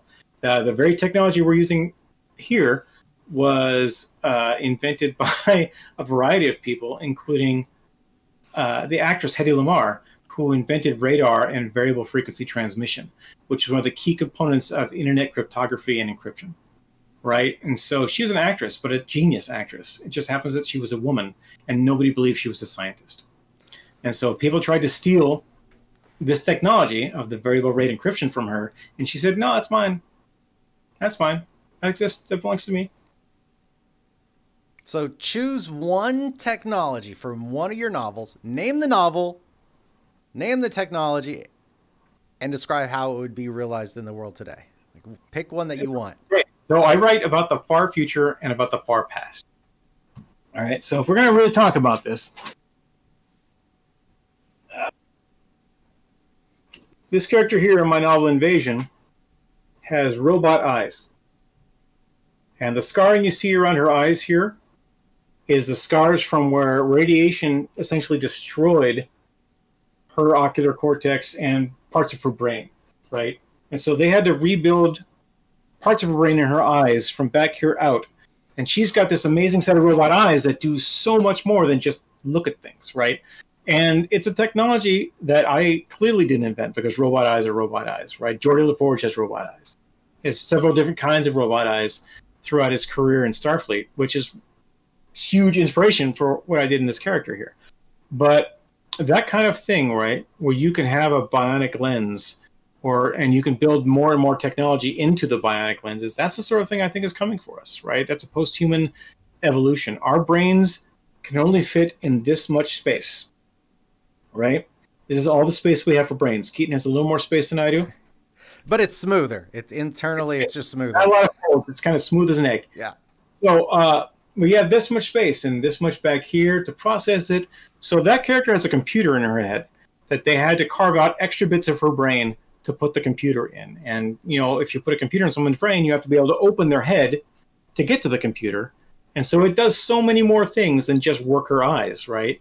And that's the sort of thing that I think is going to happen for human beings In fact, I'm betting on it because I have brain damage. I was thrown from a horse when I was a kid, and I cracked my skull. I died for a while, and then I wasn't dead. And I was dead long enough that it affected everything about my life. So there's parts of my brain that just don't work. If you put the big scan on there, they don't light up when everything else lights up. So you know what? Carve that shit out. They're probably doing something. I'll figure out what happens when it's gone. But put a fucking computer in there. Give me one of these cell phones. Put it in there. Give me the cyber eyes. Give me better hearing. You know, give me a enhanced sense of smell like a dog's. I want all of that. I want it. I want it so much. And I want human beings to embrace this technological living assistance. So I got this thing here, right? I got a computer that I put in my pocket. The computer in my pocket is better than almost every computer I've ever owned, except for the one I'm using right now to talk to you. But I have a computer that fits in my pocket. I have a computer that fits on my wrist. And this computer has more processing power than the spaceship that went to the moon, right? And I'm not saying that my watch can send you to the moon, but if you run the right programs on it, it'll figure out how to get you there. It already knows the phases of the moon. And that is a tiny, this big computer that has that much processing power. And I've got all this space in my head. So being able to cybernetically enhance humans, that's a technology in one of my books that I think can be realized and will be realized within the next 30 years. A pacemaker is a cybernetic enhancement, right? And they have pacemakers for brains. Some people have epileptic seizures, and so there is a pacemaker for a brain that will sense an epileptic seizure coming on and discharge it. And discharge it in a way that doesn't damage the brain tissue. So EME is over. It's coming to a conclusion. Your time at EME is already over. I'm wrapping up my time. Where are you headed next? What's around the corner? I have been actively searching for a new writing job. And I have talked to a number of employers in the last couple of weeks, most of whom have offered me writing jobs. Some of them don't have immediate positions, and so we're working out the details of that. Some of them have an immediate need, and I'm working out the details of how to fill that need. I just finished a contract. Running a board game, I have an individual who has a role-playing game line who would like to give me work, and I would like to do that work. I also like to have full-time employment like I've had for the last 6 years. So I am looking for work, but I'm also finding work. I'm finding a lot of work. And very soon, I think I'll be able to announce my next full-time position. Now, it's not going to stop me from doing any writing, right? I'm going to be writing everything. In fact, I'm writing a 3-book sequel to this 3-book series. These books are available on Amazon.com. By the way, look for my name, Scott James Magner. And in fact, you can see, I think in the stream there, you can see scottjamesmagner.com, which is my website. It talks about pretty much anything that I bother to talk about online, but it also talks about my books and the process of writing my books. And artisentertainment.com is where you can buy physical copies of my books from me. I will sign them. I'll dedicate them to you. In fact, if you drop me a line, I'll figure out how this stuff. Hey, look at that. GuffyBear put the links up there. You can click on those and go to them. Please do. Here's the link you really want to do, though, if you want me to succeed and pay the rent. So this is something I never did when I was working at Enmasse, because my focus there was to write TERA, was to write games for Enmasse Entertainment and to improve the fortunes of our brand, right? And I never really promoted my own work. I never promoted my books, but I don't work for Enmasse Entertainment anymore, and I still write books. And so if you want to buy any of my books, so this is my author page on Amazon.com, and that's where you can find all of my published work. So all of my published work that's not written for games and various articles. I have 11 books out of various lengths and subject matters, and they all talk about various things that I think are possible, because science fiction, as I said, is the art of the possible. So if you're interested in me, if you want to talk about my work, this is where you talk to me on my website or on Facebook or on Twitter. Or on LinkedIn, for that matter, because you could talk about my books on LinkedIn. I don't mind that whatsoever. But, yeah, if you like what I wrote for TERA, because I write Siren Years for TERA, right? And I want to make something very clear. I did not write Stepstone Isle for TERA right now. J.D. Weicker wrote that. He did a fantastic job. I've edited the quest for Stepstone Isle a couple of times, and I've edited a lot of other quests throughout the game, right? So if you're going anywhere in TERA, you're seeing my work. On one level or another. I've done something to almost every quest you're going to see in the game. And so It's not, however, an accurate representation of who I am as a writer. If you want that, you need to go and do the Faith Forest quests or the original Isle of Dawn, which you can't do anymore. I ran the Faith Forest the other day. I got the Bacon Lover achievement. I didn't write all of those either. Rob McPherson and Fran Stewart wrote a bunch of those. But I wrote some of them. I wrote some of the refugee quests and a bunch of other stuff going on. But yeah, that's where you can, that's the link down there where you can buy my books, read my books. You could probably find them pirated somewhere. I don't recommend that because it'll piss me off. And if it does, you shouldn't steal people's work and send it around for free. Because if you want a free copy of a book, talk to me. I've got them. Right? I could probably hook you up with a free copy of a book if you can't afford one. But my books are in libraries. They're available online. They're audiobooks. At some point, I'm going to do Twitch streams like this myself, reading from my books, especially from the new content that I'm generating these days. There's an Exeter storyline. There's a bunch of crazy stuff going on up there. It's more of a chosen one narrative than I would like. I did do a lot of work about Kaya being kind of pissed off about Exeter, or about getting Alien up there, or about getting some of the old Argon War heroes back into the fight to go to Exeter. But the Exeter storyline is one that didn't require a lot of localization because there wasn't a lot of localization to do, right? The story hole there was very small. There was a very good story put together about a strange group of islands that appears out of the sky from nowhere, populated by a race of dragon people that we've never heard of before. That doesn't fit well into the existing TERA narrative, so we didn't bother, right? We didn't have to, because it was its own unique story, and so we went with that instead.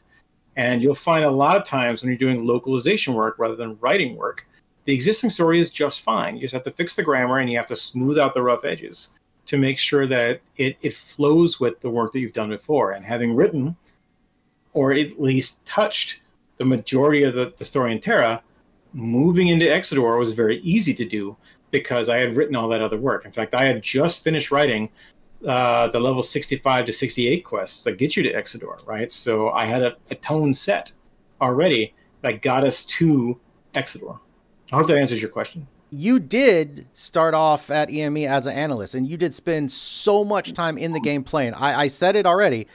You have more hours in the game than anybody that has ever worked at EME. You played the game nonstop. You know so much about the game, not just the story, not just the writing elements, but how the combat works. And you spent so much time doing that. So how do you feel about the direction the game has taken as of late?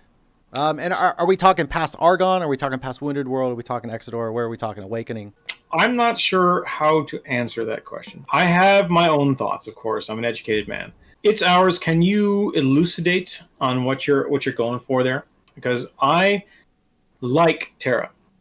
I like playing TERA. I like writing TERA. I liked writing TERA.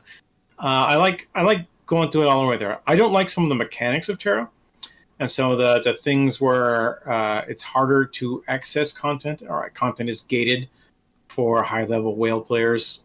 I mean, I'm a whale. Don't get me wrong. I spend lots and lots of money on games, but I don't like that new content is aimed at top-level, top-tier players. So if that's what you mean by the direction of TERA, I'm not a huge fan, but I can work with it, and I can adjust that content, and I can find ways to thread that content in through existing story to prepare people for it when they get there. If you're asking, do I like the Exeter storyline, which I think somebody else did? Yeah, I do. Do I like the end-game dungeons? Some of them, yeah. I like some of the crazy stuff we're doing, bringing back Forgotten Gods or re-examining your perceptions of stuff that you've already done. Taking Beauty and the Beast storyline. Yeah, I don't always like when you completely retcon an entire storyline, right? Where you say, oh, this thing you thought was this way is now this way. I especially don't like that after you spent 65 levels of working under a certain paradigm and then learn, oh, it was all a lie. All a lie! Okay. And the person who told it to you shouldn't ever lie. All right, we're gonna come back to It's Ours. Please give us a little bit more description of what you were looking for there. FPS Mode 3 says, what type of storyline would have been in Baldera and Velica Wilds? So I have been waiting to hear about what's in Baldera as long as you have. I have been waiting 11 years to know what's in Baldera. I have been waiting forever to know what's in there, and I've gone in there. I have fought, and it's not because I had GM commands. It's because I watched a YouTube video of somebody who figured out the seam, like Keaton used to do when he worked for me. Somebody figured out the seam of how to get into Baldera, and they got in there, and there's monsters in there, right? There's shit in there, and it'll mess you up. But there's no story in there, and there's no quest in there. So what would I want to do with Velka Wilds? I believe there's a nest of forgotten divas in there. And they're not arch divas. They're actual divas. And I believe that there's a whole forgotten clan of divas in Baldera that still venerate Loke as a hero and are a little upset, or will be a little upset when they're finally breached to the outside world, that everyone hates him and uses his name as a curse word. I think they'd especially be upset that I want to know. Trust me, I want to know. I've read every single word of fiction that's ever come out of Bluehole Studios, and it wasn't there. So it's up to me as a writer to make it up, and so that's what I'm presenting to you now. Velka Wilds, there's a whole bunch of empty space around there, right? There's a whole bunch of empty space. Now, it doesn't make any sense to me at all that humans who wandered for 1,000 years built a city in the middle of fucking nowhere and invited a goddess to live in it and said, hey, goddess, how about a city? And she said, that's great. Let's live here. How would you have this giant wheel which turns around and does nothing but generate magical energy for me? That sounds great. Let's have that, right? Can you put that in my city? And I said, oh, yeah, we love giant wheels. Well, send that thing turning. That'll be great. But there's all this space around Velka that does nothing. Nothing. And if you go anywhere else in the game, that space is full of monsters. There's nothing there.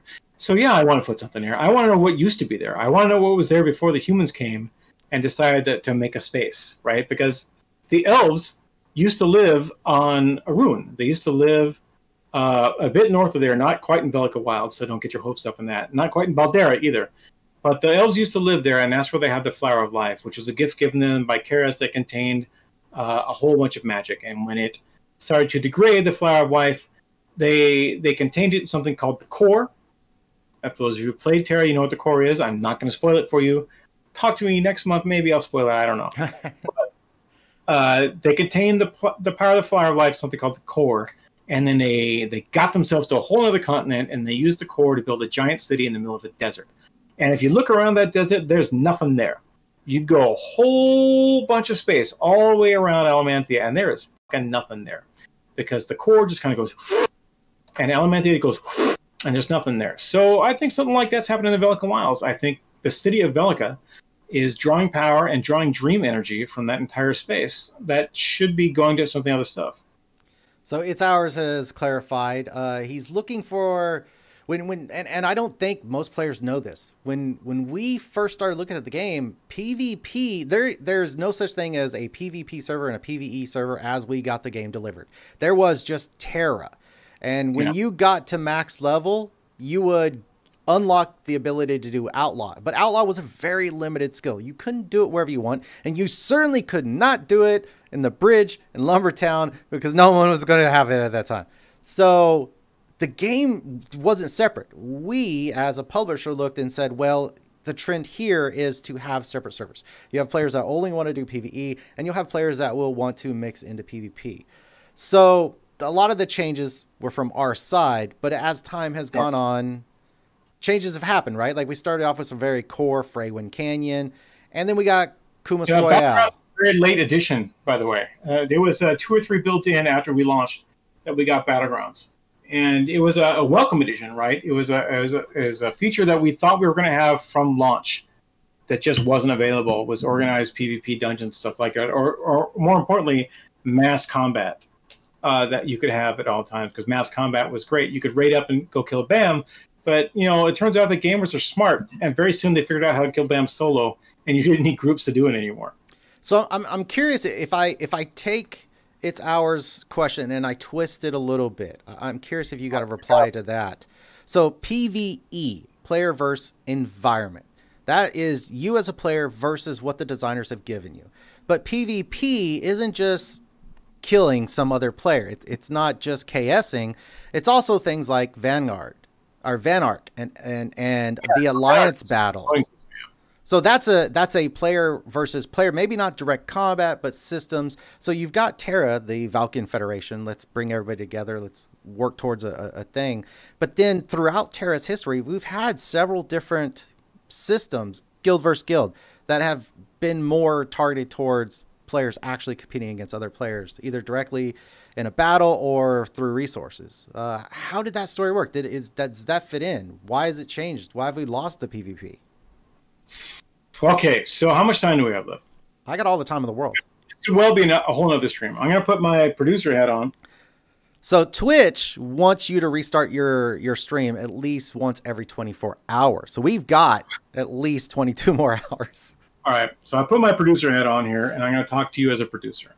So there are two kinds of content. There is developer-generated content, which is static and requires maintenance. And there's player-generated content, which is dynamic and requires no maintenance. And so your best bang for the buck is to design something once and then forget about it, rather than design something once and maintain it forever. TERA is a 10-year-old game. It's technically a 12-year-old game. And PvP content is the easiest content to develop and deploy, because you have to have space on the server that runs these parameters, these walls, these monsters, these rules, right? And once you define those rules, you just open it up and let players fight in it. And if they find something broken, you figure it out and you fix it, right? So that's how PvP works for a developer. For a player, it's, oh God, I've got to go in here. I've got this challenge. I have to do these things. I have to kill these players in a certain time. I have to hit this bell a couple of times. I have to ride on an airship. All those things are what you see. What a developer sees is, I've made this can, and I've thrown a bunch of things in there for the ants to run on. And if the ants escape, well, we'll just kind of nudge them back in. And so PvP content is fun and rewarding, and it's a great way to maximize the value of your game. It really is. PvE content, as I've already mentioned, is skewed towards the people who are most likely to encounter it. So you can get through the core story and content of TERA, which is 1 to 60, in 3.5, 4 hours, and then you can get from 60 to 65 in Fate of Ruin content, which I believe is the best content we've ever produced. Hands down, the best content we've ever produced, even the pace and shit. You can get through that in another hour, right? So 4 to 5 hours, you're at level 65, and then you get into the ramp up to Exodore. And that content took the longest to develop because it was the hardest to develop. 1 to 65, you know what 1 to 65 is. Like 1 to 60, you know really well, because that was what we launched with, and we went 3-4 years before we made a change to that. And then we went 6 years before, another 4 years before we went from 65 to more than 65. And then now where people are topping out level 70, we've got Exegor PvE content, where TERA and Krafton are redesigning dungeon content for level 70, for level 70 gear. They're refiguring gear for both PvP and PvE, but it's designed that you only have to do once. Once you've established how a thing works, all you then have to do is make sure it doesn't break. And it's a lot easier to fix PvP than it is to fix PvE. And so when you do a PvE, PvP balanced game, you always have to assign developmental resources to both tracks. If you do a PvP main game, PvE main game with remember, there's been one. Almost the box. And no. I started this box a couple days ago. It's been okay to me, even though I hate it. So with my producer hat on, you always want to include PvP content in every release, because there are players who are only staying with you because they love PvP. And they don't log in to run a bunch of quests every day. They log in to run a bunch of battlegrounds every day. And there's a whole system for running battlegrounds every day. And there's rewards for running battlegrounds, and you get those rewards, and you make yourself a better player. But you're making yourself a better player for PvP. You are no longer a TERA player. You are a PvP player. You're a TERA PvP player. And that's kind of what's going on with some of the things that are going on with the game now is, hey, if this is really what players want, they want PvP, have this PvP option. If players really want PvE, have PvE option, right? The console game is a little different than the PC game, but both of them have to have this balance where you have developmental cycles set towards both halves of the equation. The PvE side is easier to generate but harder to maintain. The PvP side is harder to generate but easier to maintain. So you get a lot more revenue out of PvP players because they are generating content for each other, which means that you don't have to pay designers the same that you pay everywhere else. For example, I don't have to localize that much for PvP. I have to make sure that the initial quests and the battleground instructions don't suck, and to make sure that all the gear reads the same way. For PvE, I have to read every single quest. I have to play every single quest. I have to look at every single piece of gear. I have to look at the monsters. I have to look at all the NPCs, everything they say. I have to look at every quest, and I have to do all of that. But once that's done, my work on that is finished. It's up to the developer to maintain the server and make sure that none of those things break. But as a writer and a localizer, I don't have to fix any of that stuff, right? I've done my work already. If I'm doing PvE work, PvP work, all that work is done straight off the bat. It's done before I even see it in game sometimes, because that's the last thing you can test is PvP, because it only works in the final build before launch. You can write all you want, but until you get in there with a half a dozen accounts and start fighting each other, you don't know if the thing's broken or not. But it's the last thing we test, but it's also the easiest thing to test. And I'm not sure. Yeah, there you go. It's a really weird deal where it's fun. PvP is fun. I'm not the best at PvP because I'm old. I got this white hair the normal way. I have brain damage. My fast twitch reflexes are not the best. And so I get my ass handed to me in PvP all the time. But I am a solid contributor. If I'm in your PvP group and I am fighting with you, I am going to give you so many assists, right? I will knock someone to the edge of death and then get whacked, and you're just going to get a kill. But I will knock so many people to the edge of death. So many. I will knock their dicks in the dirt. I'm going to do AOAs everywhere. I'm going to knock people. I'm going to draw them in. I'm going to tank like you wouldn't believe. And I may not last the entire match, but people are going to die because I was there, right? That's my job. That's my purpose in PvP. I am a team player. I'm not the quarterback. I'm a tight end. I'm a defensive back. I'm going to get the shit done. I'm going to get the job. And that's how I enjoy playing PvP, right? I'm playing Elder Scrolls Online right now. I'm nowhere near ready to beat PvP. I am level 50 with 60 champion points, right? I know I need 160 before I can do anything. I really need 600 before I can even come close to doing any of those alliance battles. But you know what I'm content to do? PvE. Because I'm really good at it. Because I've got my PvP reflexes and I know how to take down a mob, right? So I tank on spellcasters. I tank on healers, right? I'll get everyone around me and I'll fuck that shit up. All right, chat, we're looking for questions. Anything about TERA? Anything about the industry? Anything about writing? Yeah. I want to get to Aftermath Thorar's question. Yes. All right. What dungeon arc was your favorite? My dungeon arc that's my favorite, absolutely 100%, is the one that you did not mention. It's the one that leads up to Sauron's Skyguard. And it leads you through Golden Labyrinth and Akasha's Hideout. And before that, it's Necromancer's Tomb. Right, and it's essentially the arc of the core, and it's crazy because I wrote the elves before the game even started. Right, before the core was even a thing, I wrote the core, and then when we got down to, I'm gonna put on my writer's hat. No, not a producer anymore. I'm a writer.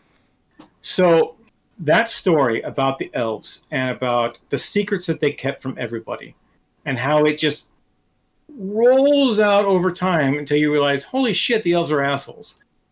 And you knew the elves were assholes, but then they show you the kind of assholes that they really are, where they've hidden this great, huge power that can change the world. And all they have to do is let the energy of the core just go away.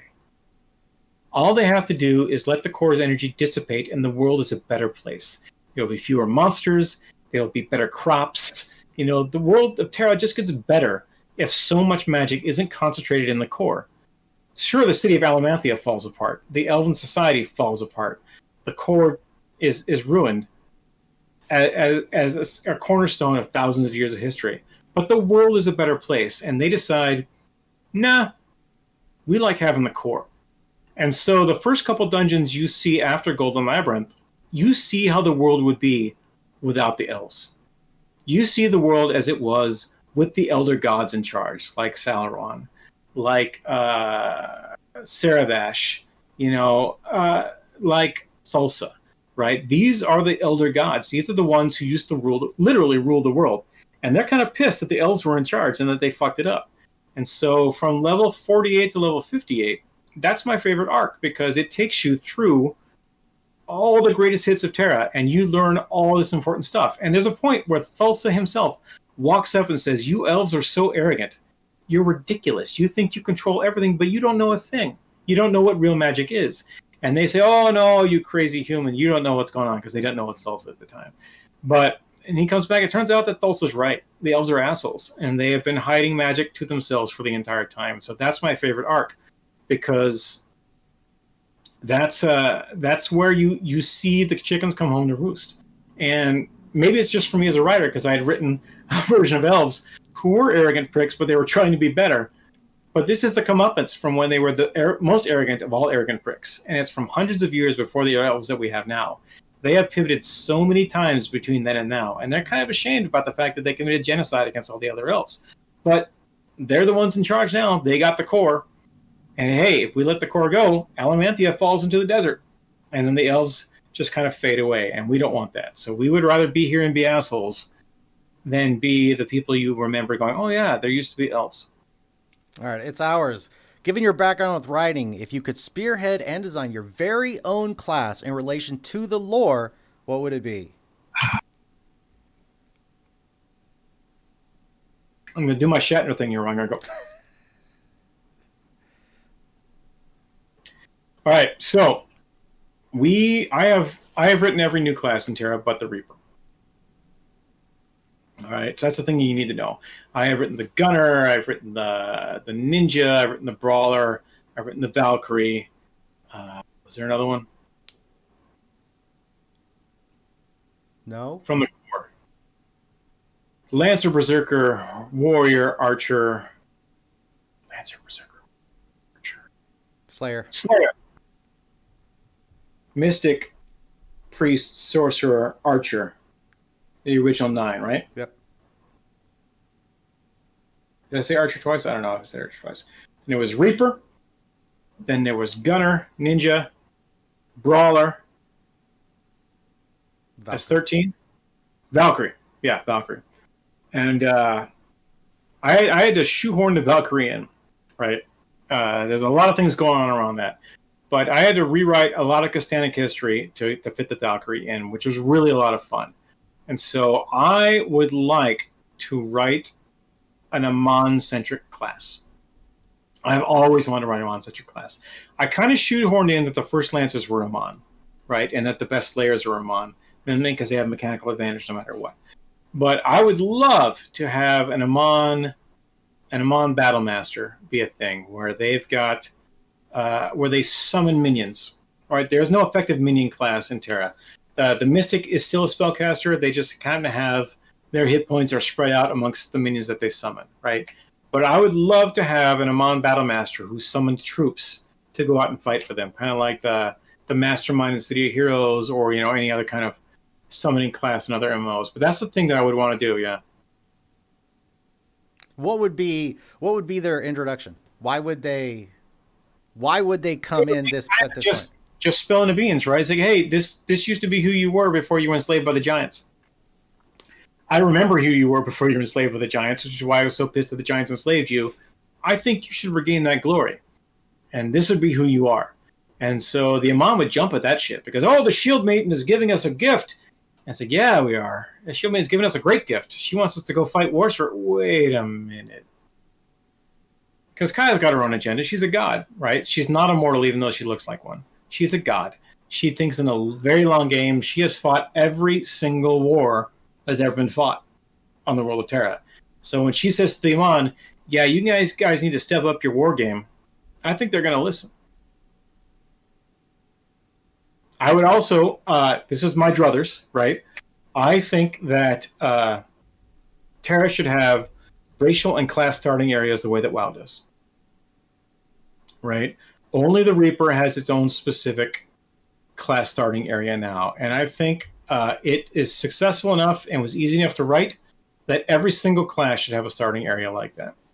If you need to introduce a class later, you need to have an introductory quest and a chance for a player to just start on Stepstone Isle as a level 1 character or go through this specific class-specific starting area and come out at level 58.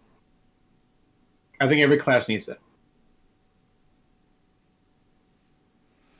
We are 2 hours and 20 minutes in. Chat, have we run the well dry? Any questions? I If could talk not, forever. I got a bunch of wine left. hey, So, if you want to keep rattling on, we still got 20 viewers. I don't think they would mind. Are there 20 viewers or 20 subscribers? How many of y'all subscribe to this channel? What is happening? The button's hard to hit, It's a big pink button, a purple button, yeah. Do you like GuffyBear? Log in to follow and get updates when they go live. You can support GuffyBear by tuning in more often. Kelsaic. Channels you like.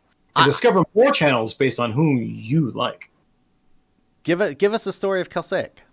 And not the story of how the first time you meet him, if you walked in with a mystic and you did 99999 damage, you would brick the whole thing and wouldn't be able to continue. Not that story. So, Kelsaic is a tragedy in TERA. Kelsaic's nest cells is some of the most interesting mechanics in the game. Bricked, yeah. So, Kelsaic's nest used to be endgame content. It's where you would go to grind points because you could only do it with a group. And until Gunners came around, you couldn't really solo that thing, but Gunners could solo that thing easily, so they knocked it down to a smaller and smaller challenge level until you can finally go in there solo. Mainly because Kelsaic is going to stun somebody, and then you're dead. So unless you're dealing damage to Kelsaic while somebody is stunned, it's over. It's finished. The tragedy of Kelsaic is because Kelsaic is actually the god Sikander. Sikander was one of the first gods. He was one of the first generation that formed up. I think it was one of the first generation. I'll have to review my notes. I deleted a bunch of my notes, right? Because I didn't want to have proprietary content on my home machine after exEME closed down. But Sikander was an elder god, and Sikander was the patron god of a race called the Sikandari, and you can see them up there. Y'all know who the Sikandari are, and they're sitting around with their spears and their big weird alien heads and their little bitty shoulder wings. But the Sikandari have been waiting for thousands of years for Sikander to wake up, because Sikander went into seclusion, kind of like Elena went into seclusion, but instead of sinking into a lake, he fell into a giant egg, and they were waiting for the egg to hatch because they knew that their Lord and Master Sikander would come out and he would hatch, and then everything would be better. And the Sikandari were content to wait forever for that to happen because they had faith that he went into the egg for a reason, and if he comes out, he'll tell us why. But there was another faction of the Sikandari called the Mechanari, and the Mechanari are the black crow-looking ones. And you used to encounter a Mechanari in the Island of Dawn, in the starting area. You encounter a Mechanari at level 6. And I wrote into the game a big question mark over its head, meaning that the guy who had run around the Island of Dawn and named everything had no idea what that fucking thing was. He had a question mark over his head. And the whole quest of Why Can't Jirash Read is you had to go into the area where the Mechanari, the question mark over his head was, kill the Mechanari, look around for clues, find the note and bring it back saying, I don't know what that thing was, but they found this note. And then you would go on your merry way. So the Mechanari are corrupted. They have aligned themselves with the cult of Lok and blood magicians and a whole bunch of other dark gods. So now they look like evil crows instead of these angelic, weird aliens. So Kelsaic is what happens when the dark god Killian finds the egg before it's ready to hatch and says, you know what I can do? Poke! And he injected the dark egg with a whole bunch of evil energy, which may or not be Ergon! And Kelsaic pops out. And Kelsaic is crazy. Kelsaic is this giant beast thing instead of looking anything like the Sikandari. Most of the gods in TERA look like the mortal races that they have created, right? So if I'm allowed to talk about this, but you don't feel like surprise software about the game, that's a producer hat question. Moshid, I am not wearing my producer hat. I'm wearing my rider hat. So Kelsaic looks like a monster because he's been turned into a monster by another god. And Kelsaic has been killed and resurrected at this point, at the point of the Exeter Archipelago, about 6 times. He's been killed and resurrected a couple times. He's been resurrected as an Argon. He's been resurrected as a crazy, weird extra-dimensional being. All of this shit is fucked up. This shouldn't happen to a god, which is one of the reasons why Kai is so pissed off, is because, hey, we're gods, right? We're inviolate. We're products of the dream. We're the first. We're the first ones. This shouldn't happen to us. And since it does keep happening to Kelsaic, Kaya's kind of worried that maybe this will happen to me someday, right? And she's seen what's happened to Lacan. She's seen what happened to Halrath, and a whole bunch of people who just went to sleep and woke up different. And I guess the temptation for gods who've been awake for 6,000 years is to go to sleep, because the Rune Shara went to sleep, and they all want a little bit more of that. So Kelsaic, I want to go back up to the question. Kelsaic says interesting mechanics in the game. Yeah, it's a lot of fun, and it's content that keeps giving, right? Because you can resurrect that content every couple of months. With, hey, gear level's gone up. Go fight Kelsaic, see what you can do, right? We're gonna up the difficulty on Kelsaic. We're gonna do this to Kelsaic and that to Kelsaic, and maybe you can go fight it this time. Maybe you can't, right? One of the challenges, as I mentioned earlier, for designing PvE content is that players keep getting better and content keeps getting older. So unless your content gets better, your players will always outstrip your content, which is why PvP content is so much preferable, because players never get better than one another.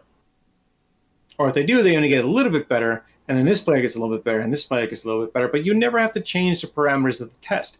They just have to fight each other. Who was your favorite boss that we fight to have written for in-game? The favorite boss in-game to write for?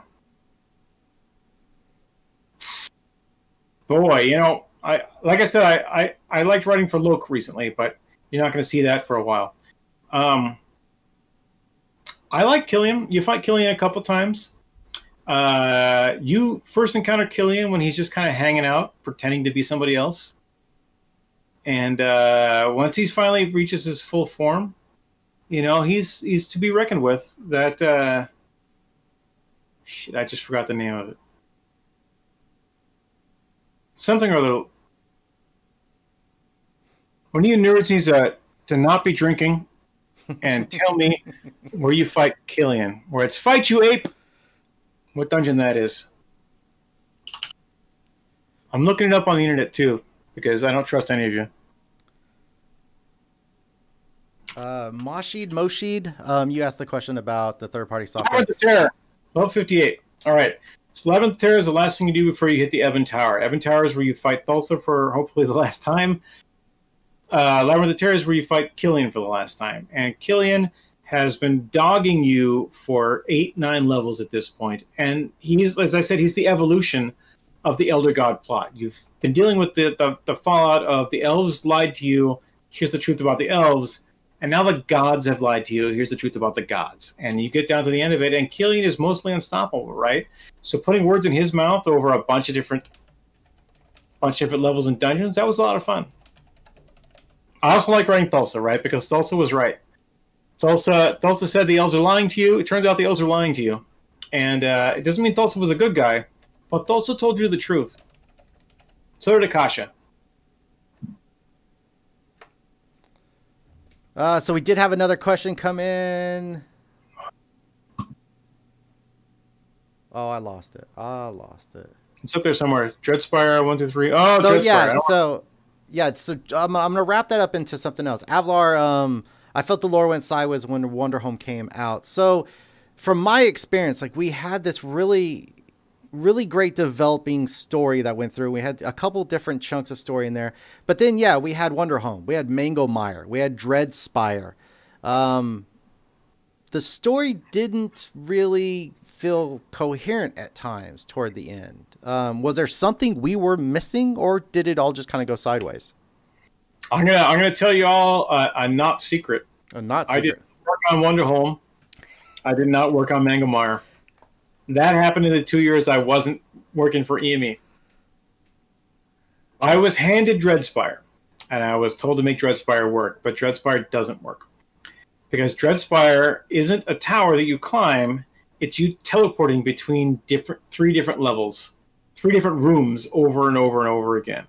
Right? So Dreadspire works when you can climb Dreadspire forever with randomly generated bosses. When you have static bosses, it does not work because players get better and content gets older. And you can up the difficulty of Dreadspire, but the players still get better. And Keaton warned me about talking with my hands before we started this thing, right? Where he said that you're going to be talking way above your 10, dude. But here's the bottom level here. Here's where the content is. And players start here, and they get to here.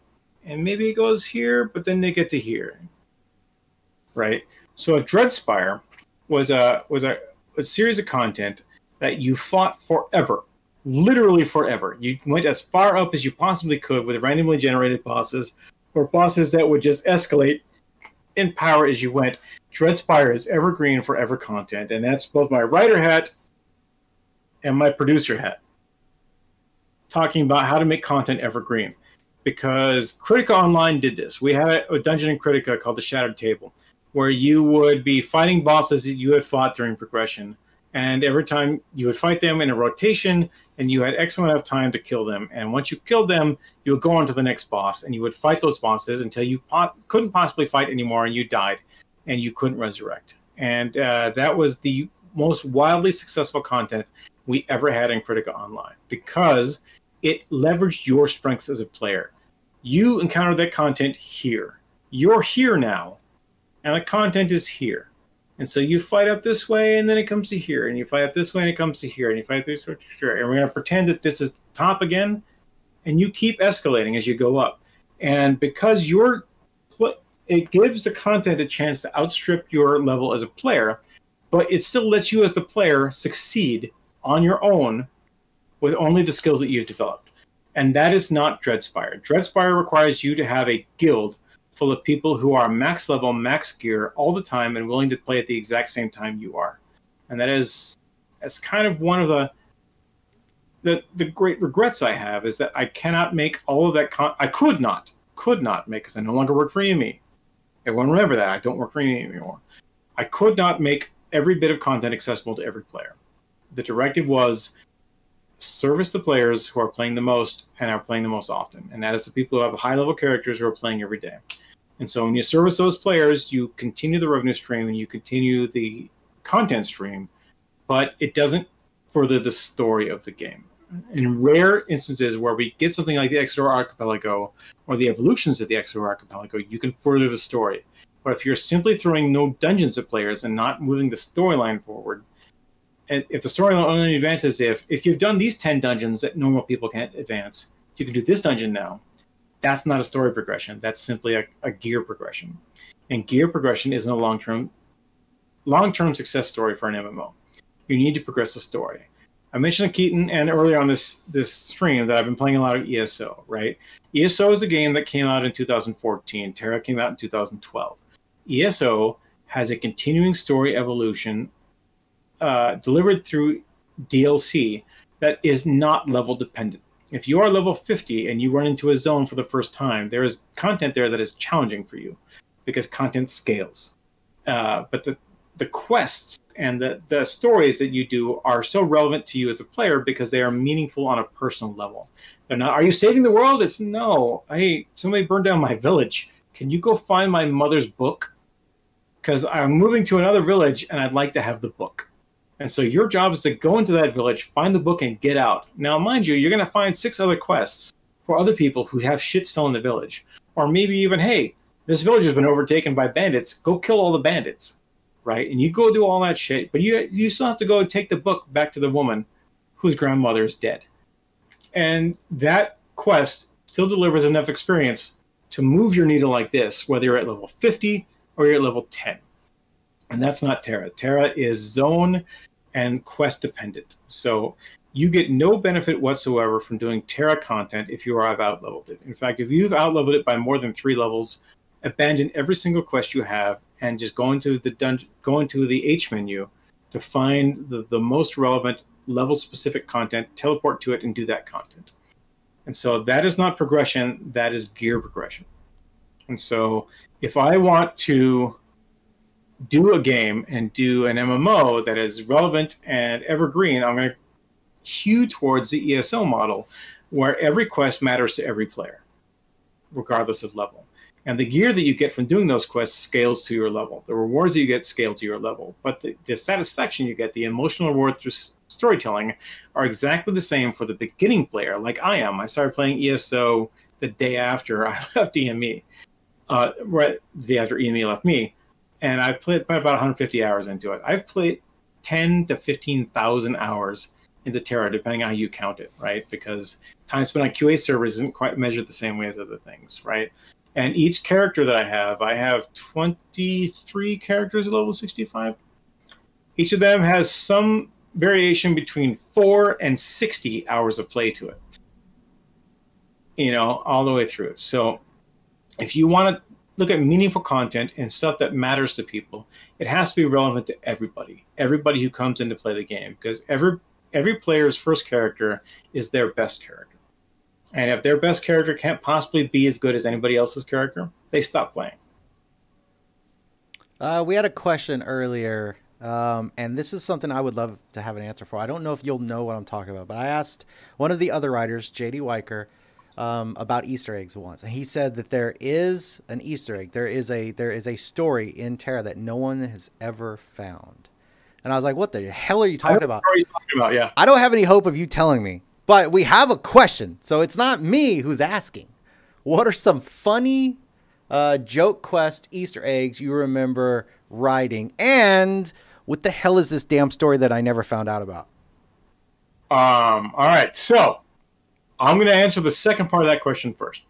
The story that people don't understand is that there are certain obelisks and plinths in the game that have a riddle in them. And I have found this riddle and solved it. So it's not that nobody's ever found it, it's that nobody ever talks about it. I guarantee people have solved this riddle and kept it to themselves because it's a fun riddle and it's funny. And JD put that in there, and it's one of the best things I think JD's ever written. It really is a lot of fun. So props, JD. Yeah, shout out to JD Weicker. I loved working with this guy. If you take some of your costumes and items in TERA and that have flavor text at the bottom, flavor text is the non-stat based, just some comment at the bottom. JD would do the localization for a lot of our costumes that went into the shop, and his flavor text at the bottom, those had me dying. I was laughing my ass off. He wrote some of the best tongue-in-cheek flavor text ever. Just go read through your items. That most likely is JD Weicker. He put a lot of work into that stuff, and it was a lot of fun. It really was. My favorite kind of crazy Easter egg that JD put into the story is in the Fatal Rune content. And JD wrote almost all the Fatal Rune content. He and Robin McPherson did a fantastic job with that. I was working QA on it when I first came back to Unmasked in 2014. And Keaton stood right next to me. We all had standing desks. Me, Keaton, and Missoura, Mike, we would work on this content, and I would just fall down laughing. It was so fucking funny. It was so amazingly funny. He wrote this storyline about level 63 in TERA, in the Fatal Rune content, where you go back to this this mystic every so often. This mystic is a messed up human being. And they're not even human, right? There's some other crazy TERA race that doesn't exactly hew to the human norm, but they look human enough that it matters. And you're halfway through this quest, and you realize that this dude's hitting on you. And you're not even sure the gender of this person, right? It's just that he goes, oh, yeah, you, me, bottle of wine. I can see it happening. And you have no response, right? There is no scripted response for you other than ... And that, to me, is one of the funniest things I've ever run across in an MMO. I've written MMOs where people are falling down drunk giving you quests. I've written an edited quest where aliens were trying to get you to do alien things without any reason, any human reason why you would want to do those things. This quest, this series of quests around level 62, they were just hilarious to me. Absolutely hilarious, because you're doing all this shit with this guy, and the quest that ramp up to it to get glue. You're trying to get glue to glue together this amulet that this other NPC has broken because this other NPC is an idiot. He's an idiot. Oh, I know how to work this thing. Snap. This thing's broken. You gotta give me another one. And so you have to go and get another one and do all this kind of crazy stuff. But you go to this mystic, and the mystic says, "Oh, you need some glue. Go kill a bunch of divas. Yeah, go kill a bunch of divas. Yeah, that's what you need to do. Go kill a bunch of divas, and then we'll get some glue." And you go kill a bunch of divas and says, "Oh, I got all the materials for glue here, except for the ones over there. Go kill a bunch of clams. Go kill them, and we'll get the clams necessary to get some glue." And then you go over there and you do all this shit to get the glue. And he says, oh, yeah, I fixed the thing for you. But, hey, go talk to my apprentice. My apprentice knows how to make the glue. And the apprentice goes, they told you that? No, it's crazy. You got to go up this hill over here and kill these guys. Hilarious. Absolutely hilarious. Because it's not, I'm hungry, go get me food. It's not, go get me 10 bear asses. It's, this person is actively fucking with you. They don't care if you succeed or not. They have no interest in your success whatsoever. They just want to see if you'll do the next thing. And do the next thing. And do the next thing. And when they finally send you off to the next person, the guy says, just go up that hill and get the stuff. I'll make the glue for you. No problem. You come back down the hill, the guy gives you a glue, and the very next question you have to do, fucking pace and ask you to roofie somebody. So, you know, you take the good with the bad. Any other joke stories? Any other joke stories or Easter eggs?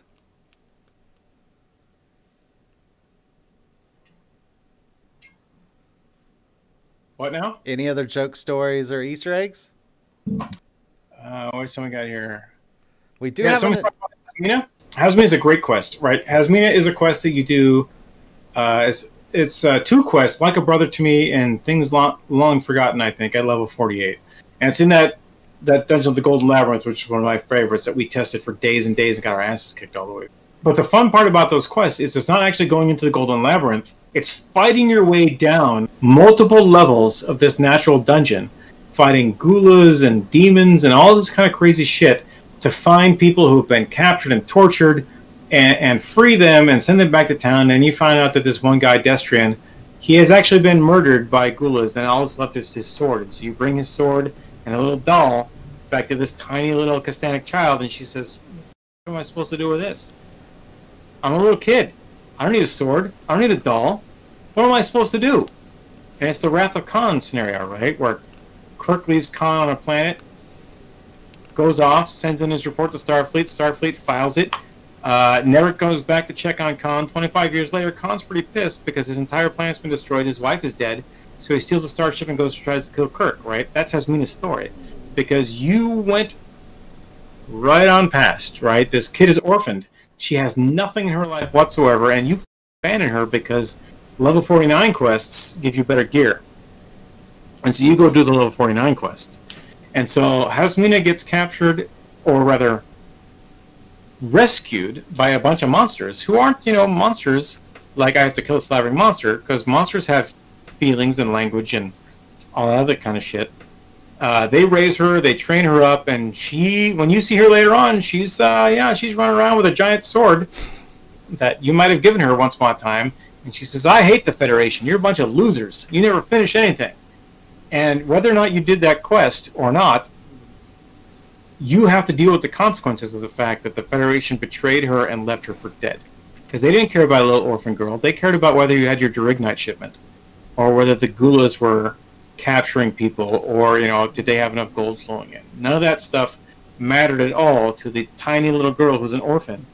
In fact, the very next thing you do after you do that is you go off to Serpentis Isle and you kill a bunch of Nagas for no reason whatsoever, because it hits you to level 50.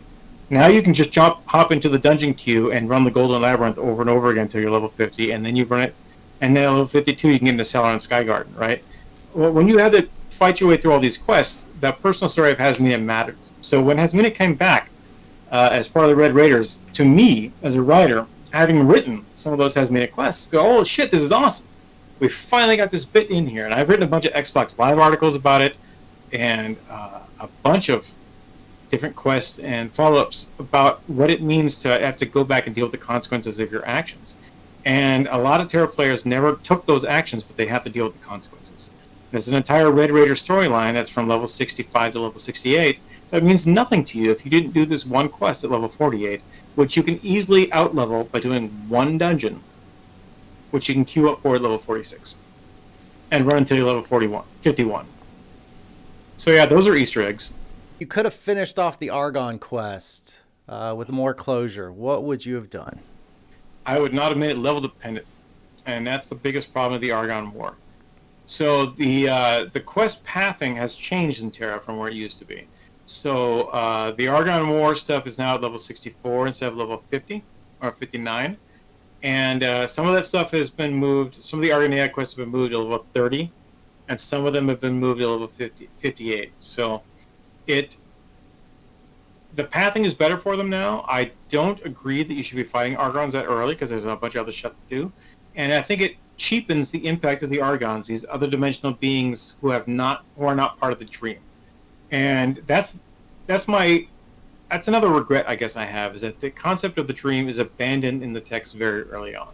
You come back to it much, much later, right? When you're dealing with Mistel and time travel stuff and Velik's fate, where the dream can be accessed to change the future by changing the past.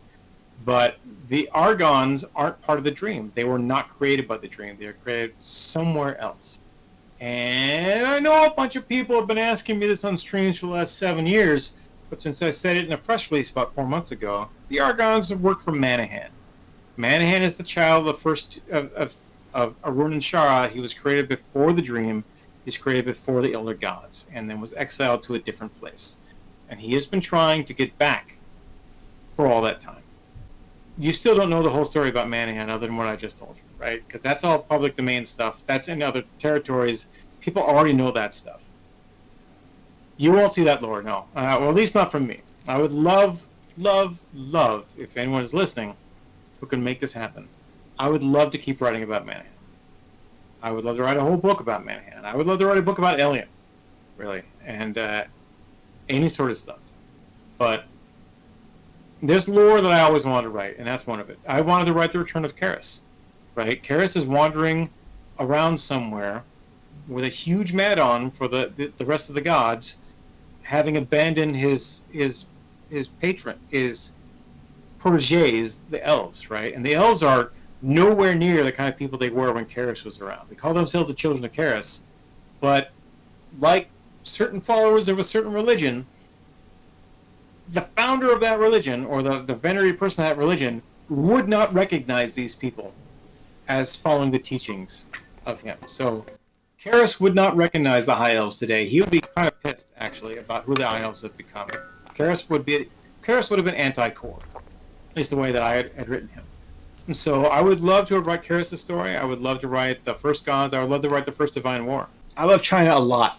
I have written a lot about China over the years and Chinese myths, and this book, Seasons of Truth, deals with what happens when Western and Eastern myths combine and you realize that they're the same myths. And so this is one of the books that you can buy online. If you want the first book of this, or actually I'm drunk enough, I don't know what the fuck I'm saying. You can buy this book online. It's not expensive.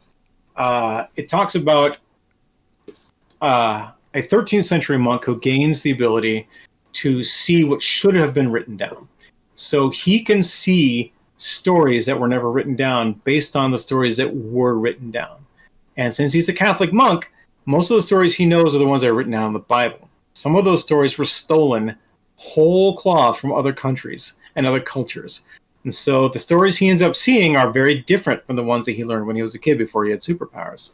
And so that's the kind of stuff that I love to write, where you can subvert expectations but still deliver the same kind of content. What books do you have on digital? All of them. Every single one of my books is available on Amazon.com. So if you go to the link earlier up in the chat, you can buy all of them. The ones I recommend you buy flat out are Seasons of Truth and my Homefront trilogy, which are Invasion, Landfall, and Beachhead. And so these three books are a retelling of a book that I wrote in 2014 called Homefront. And I had always wanted to write more about that exact story, and I blew it up into a trilogy, and I wrote that book, and I published it last year. And then I wrote 2 novellas for Amazon.com directly that are part of the Four World Saga. One of them called Hearts of Iron, which is about a group of Norman knights who pull off a heist in Sicily. And the other one is called Blood and Ashes, which is about zombies versus gladiators in Pompeii. And if you buy all of those books, it will cost you less than $20 on Amazon.com. And they're all digital.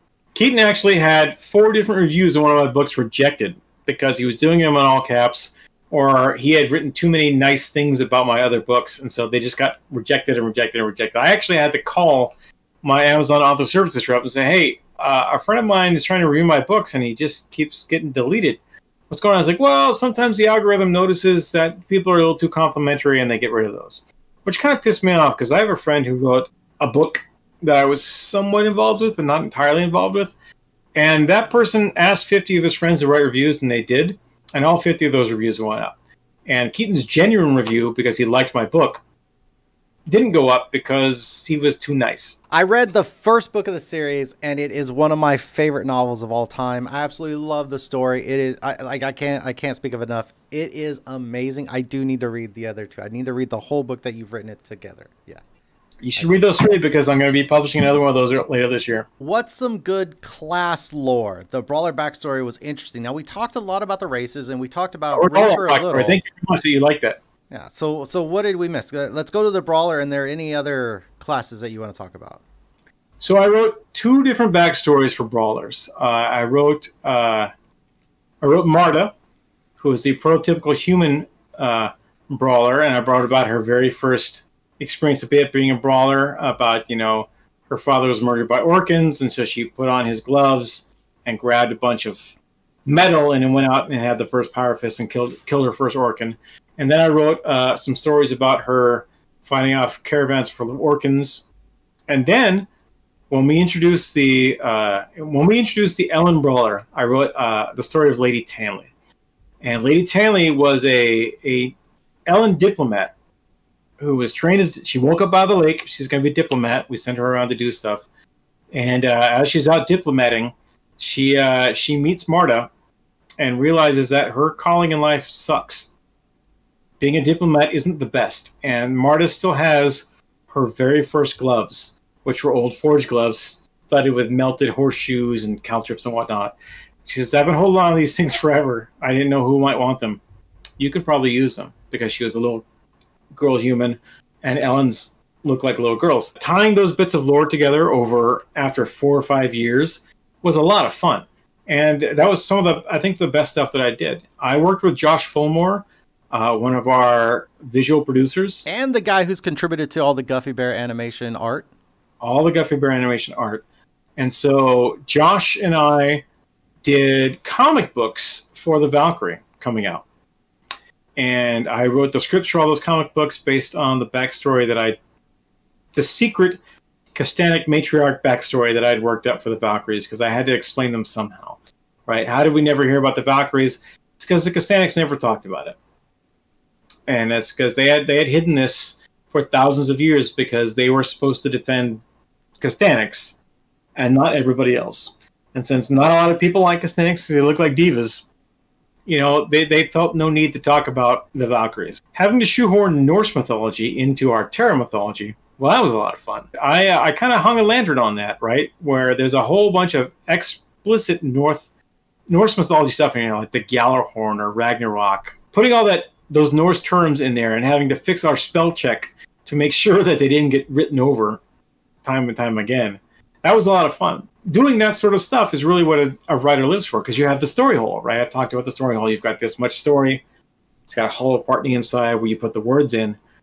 That's what you live for. You want to write story. You want to see an area where you can put in flavor and text. And that's what Keaton was talking about, what JD used to do for us. He loved writing those things. He loved writing those little bits of throwaway text, right? They weren't grand quest lines. They weren't going to change the game every so often. But if you happen to buy one of these things and you happen to read the tooltip, you would say, oh, somebody cared about this and they wrote this thing. And I like that a lot. It's one of the things I like most about working with JD.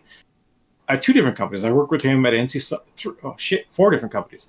I worked with JD at TSR, right? Way back in the day. He and I used to work for Wizards of the Coast, and I came on to Wizards of the Coast when I joined TSR. I was TSR Omega. I was the last person ever added to the TSR org chart. I had come on board with my boss, Ryan Dancy, as part of the Five Rings Publishing Group. We did collectible card games. JD was working CS at WotC at the time for Magic the Gathering. And then when TSR came on board in the summer of 1997, both of us kind of shifted into that place. And so JD started working, designing stuff for D&D, and I started working for running the players organization for TSR called the RPGA. So when I mentioned earlier I ran the biggest D&D campaign in the world, I absolutely did.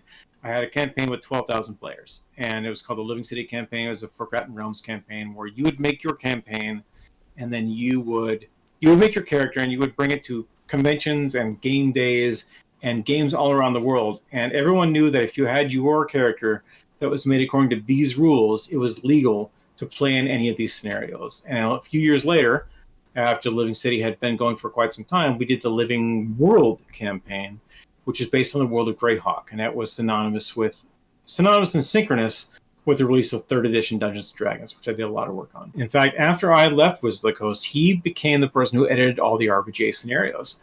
And so when people submitted scenarios for publication, JD would edit them and make sure that they met both the standards of Dungeons & Dragons, but also were good game design. And then those would go back out to conventions everywhere. So a bunch of years later, I worked with him at NCSoft on Ion, and he was actually prepping for Blade and Soul at the time, and he left NCSoft to go work for On Mass Entertainment, which I had worked for before, right? Bunch of fun stuff all the way around.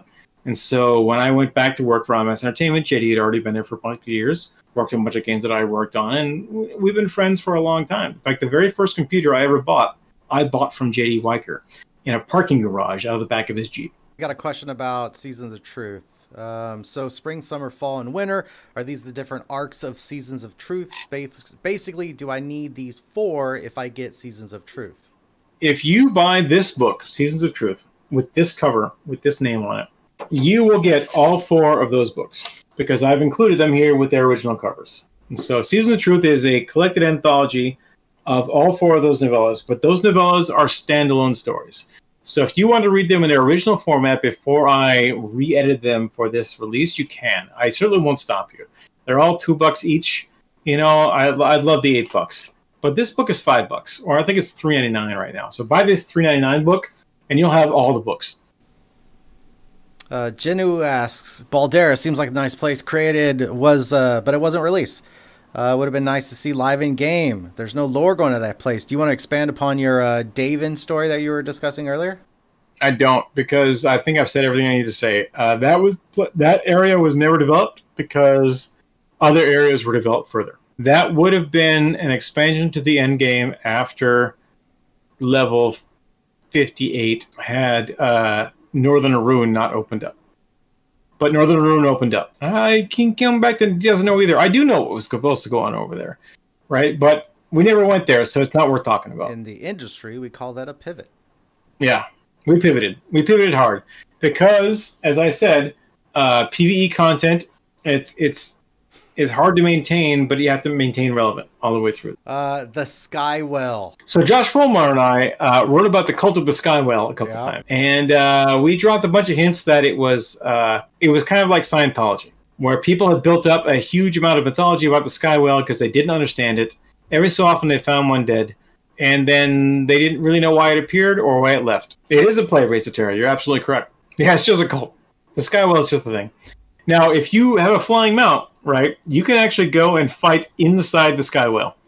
And it is one of the most fun quests, and activities I think I've ever done in TERA. You have to fly around and capture these floating red or blue balls. When you have 10 of them saved up, you can shoot them at a monster. The monster falls out of the sky, and you can collect 10 more balls of whatever color you want. But if you then Skywell tomes. I don't know. But at the end of that flying quest, Skywell shows up, and you have to go chase it to protect it from these wraiths that are flying around. And you're just this dude, right? You're just this dude flying around on a flying mount. You have no way to protect a Skywell. You have to imagine that what you're doing actually protects it. But come on, it's a Skywell. And you're just this guy. Is there only one Skywell, or are there multiple Skywells? I have seen dead Skywells in loading screens, and I think all of you have too. So the Amon hunt things that are huge, and that loading screen shows a bunch of Amon running around a Skywell with a bunch of knives. I would love to have the Alandon back to starting area. I have lobbied for it successfully for over 6 years. Koku 292, I am not responsible for Skywells in other games. Sky whales are a Korean trope. They are a thing that's going to show up in a lot of Korean MMOs because it is a trope. It's a thing that belongs there. So TERA is a fundamentally Korean game that I localized to be a North American game. But you will see those sorts of things in a lot of Korean MMOs because they are endemic to Korean culture. And that is an awesome thing because developers can write what they believe in. And if they believe in cultural myths, cultural myths believe there, right? When I hold up my book, Seasons of Truth, I love Chinese myths. I love them. I love Catholic myths. I love the myths of the Bible. I love them. And being able to tell science fiction stories about those things makes me happy as a writer. And being able to meld them together into one book is even better. Who was the best ZMR producer? By someone named Dinomes. Well, I knew this guy one time. So in Hot Pepper Challenge, what? In 2012, I was working again as a game analyst for Mass Entertainment, and this plucky upstart came out of Canada. This guy who knew a lot about monetization of mobile games. This crazy guy with a beautiful beard. And he came in and he says, "Oh yeah, I'm going to be working here. I got experience in monetization." I was like, "Oh yeah, well, we want that." And 3 weeks later, I was laid off.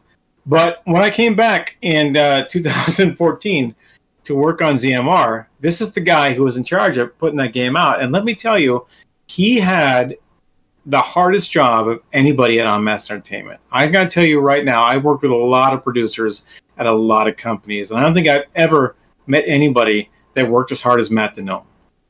Never met anybody that worked that hard because he knew what needed to happen to turn a sow's ear into a silk purse. And he did it. However many extra hours it took, however many times of pizza or we had to consume to make it happen, Matt Deneau put in the work. He put in the time. And what he's done since he left Mass Entertainment is just fantastic. I don't know if you guys know where he is right now or what he's doing, but he is the kind of guy I would work with at any company anywhere. He's got a pretty strong claim to best TERA producer ever too, but I don't want to take anything away from other TERA producers who may be in this stream with us. Yes, I am the best writer ever. I mean, everyone should buy this book. Buy these books. I got to pay the rent. I was one of the first to play TERA on a console. In fact, I think that exact controller is in one of the boxes behind me that I reclaimed from the Unmasked offices last week. I knew that the game would work. I knew that it was a success, and it was when other MMOs made the jump, specifically Star Trek Online and Elder Scrolls, when they proved that they would be financial successes on console, we knew we could drive the point home. And Matt took it across the finish line. He did. He spiked it in the end zone. But it was a group effort, right? Krafton was behind us 100%. They knew it would happen, and they supported us 100% all the way. What I will say is that Krafton is developing games for every platform in every part of the world, right? They are an amazing game company. The Krafton Game Union is one of the best companies I've ever worked for in my career, and I've been working in this game industry for 25 years plus. So I have never had leadership or support the way that I've had at Krafton. And again, I got fired 3 times. So, I kept coming back for more because I loved it. I would work for Krafton again tomorrow. I mean, anybody in the game industry, I doubt anybody can come.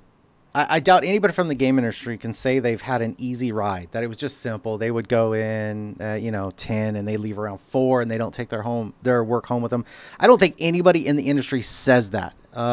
Everything you hear is, oh, I slept under my desk. Oh, the hours I brought. Oh, crunch time, the churn of the industry. Nobody's having it easy, at least no one I know. So I would say we're not masochists. This is just the blood that we thrive on. This is the juice we drink. We just like it this way. I wouldn't say I'm liking it, Bob. So working in games is the best job you'll ever get. It doesn't always pay. It doesn't always reward you for the work that you put in, but it's art. And if you want to make art, games allow you to make art. And that's just what I've said to a bunch of people in a bunch of interviews recently. My goal in this industry is to make the best art I possibly can. And so if you're willing to pay me for my words and we'll make great art together, I want to work for you. If you want me to churn out crap day in, day out, I'll also work for you, but I won't work for you for long. Somebody somewhere believes in the same things that I do. And when I walked, I'm not joking, right? When I walked into our Bluehole Interactive offices that day in December 2009, and someone came to claim me and bring me in there, and I walked into the giant room, and my producer from another company went like this. He's got his hand up for a high five. I'm 50 fucking feet away.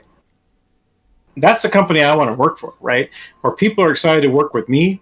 They know what I've done before. They know what I can do, and then they know that I can produce. And when they sit me down in front of a game and they show me, hey, figure this out, I'm going to be able to figure it out. So that's the kind of company I want to work for, and that's what Bluehole Interactive was. Bluehole Interactive became En Masse Entertainment. En Masse Entertainment still worked for Bluehole for the years, even when they became Craft On, and all the way up to the end, right? We were our own independent company. We made art. We made the best games we possibly could in whatever medium we needed to make them in. We have games on Switch. We have games on the Xbox, PlayStation 4. We have PCs. We have Steam. We made games. We made art. We made mobile games. We did games on iOS. We made games on Android. We did games all over the place, everywhere.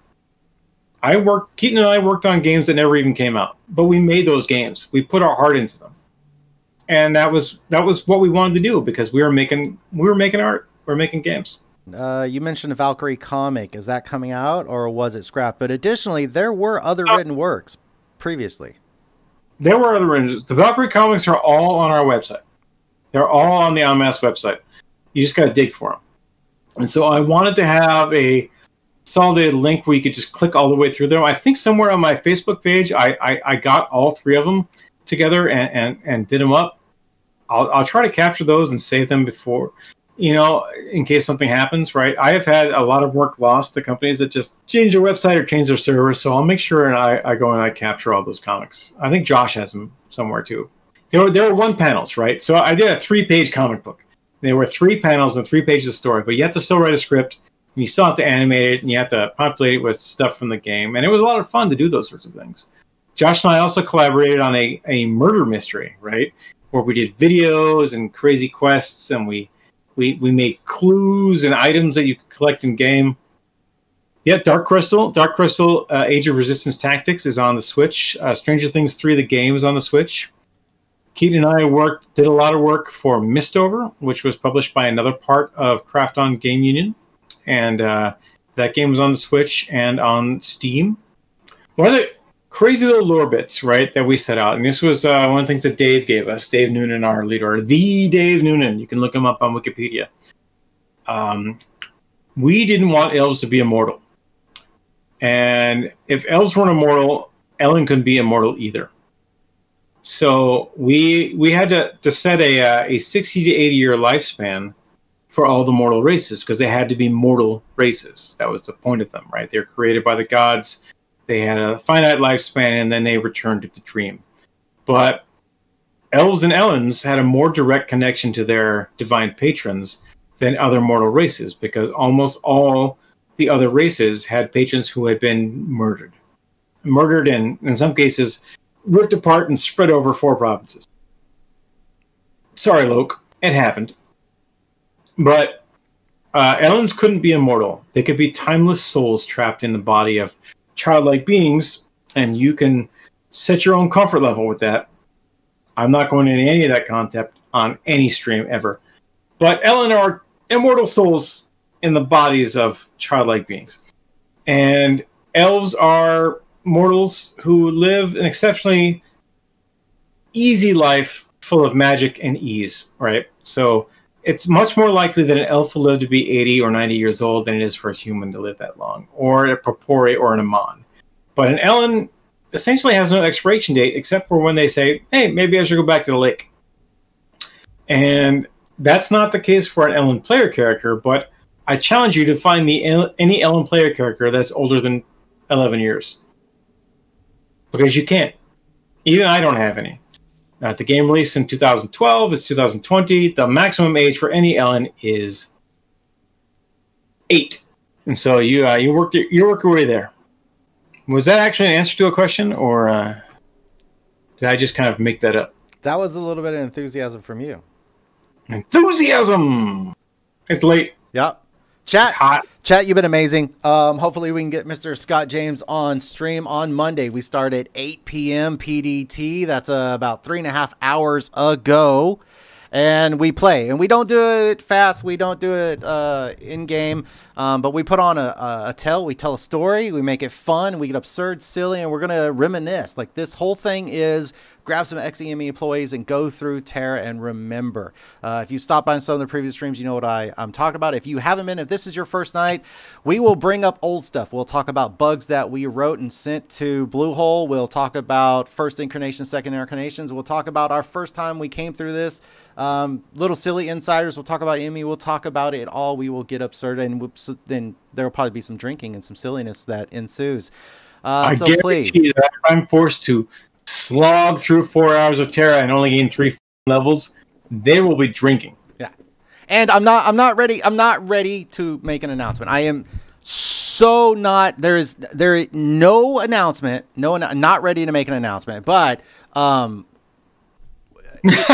EME has boxes of these Elin Archer steampunk statues. Okay, boxes. I grabbed 2 of the boxes. There are 4 statues in each box. I want to keep one for myself. But here's the situation. Here's the situation. I took them all out of their box, and they're a semicircle around my bed, all directed towards the bed. Don't worry why. Or what compelled me to do it. But when you wake up at 3 a.m. and it's a little bit, dark in your room, and you just kind of open your sleepy eyes and you see these Ellen statues staring at you, it's fucking freaky. So I realized I got to get rid of these things. Been trapped in the house too long. Work from home has been weird. So I need to put them back in the box, and I need to ship them out to some people. So we're going to try to do some giveaways. Now, giveaways are a little hard. They're a little rough. I can only send them within the United States, like to 48 of the states. Some kind of Twitch rules about giveaways and states laws. So we'll figure out how to do a giveaway. We'll do it. I can only ship it to the people in the United States. But I'll say this. If you don't live in the United States, I will tell you, hey, grats on winning. You don't get a thing, but let's be friends. Let's be pen pals. Let's exchange some social media, and we'll chat and we'll get to know each other. And then out of the kindness of my heart, because I cherish you so much as a friend, maybe we'll talk about how I can ship you one of these things. Not for winning any kind of giveaway raffle, because GDPR rules, you can't do the no, but just maybe I'll send you one. Maybe I'll send you one. I don't know. We'll talk about it. I'm not ready to make an announcement. So I'll tell you right now, I got a bunch of these sitting in my garage, and if Keaton can't deliver, I can't. There you go. All right, so this is my original home science fiction novel, Homefront, that I adapted into a trilogy that includes Invasion, Landfall, and Beachhead. I got a lot of these. I got some of these. We can get you some fiction. We can get you some cool stuff, right? So hit that subscribe button. Yeah. Follow us. We're gonna make some. We're gonna make some memories, right? That's what we're gonna do. Down in my boot section, I got a Twitter. Go follow that Twitter so you know when I'm going live and what I'm doing, things and stuff. You guys have been on Twitch before. You know the whole thing. I want to be. I want to throw influencer parties with champagne or something like that. I don't know. Whatever the cool guys are doing these days. Anyway, that's been us. Thank you for coming by. From GuffyBear, from Mr. Scott James Magner, and some of the exEME employees in the chat, Mr. Denominator, Miss Kitty Cup, Mr. Tonka, Mr. Darth Pika. Hey, I love y'all, you guys. I love you, chat. Y'all have been great, and now some of us are drunk. So we're going to go. Bye-bye. What?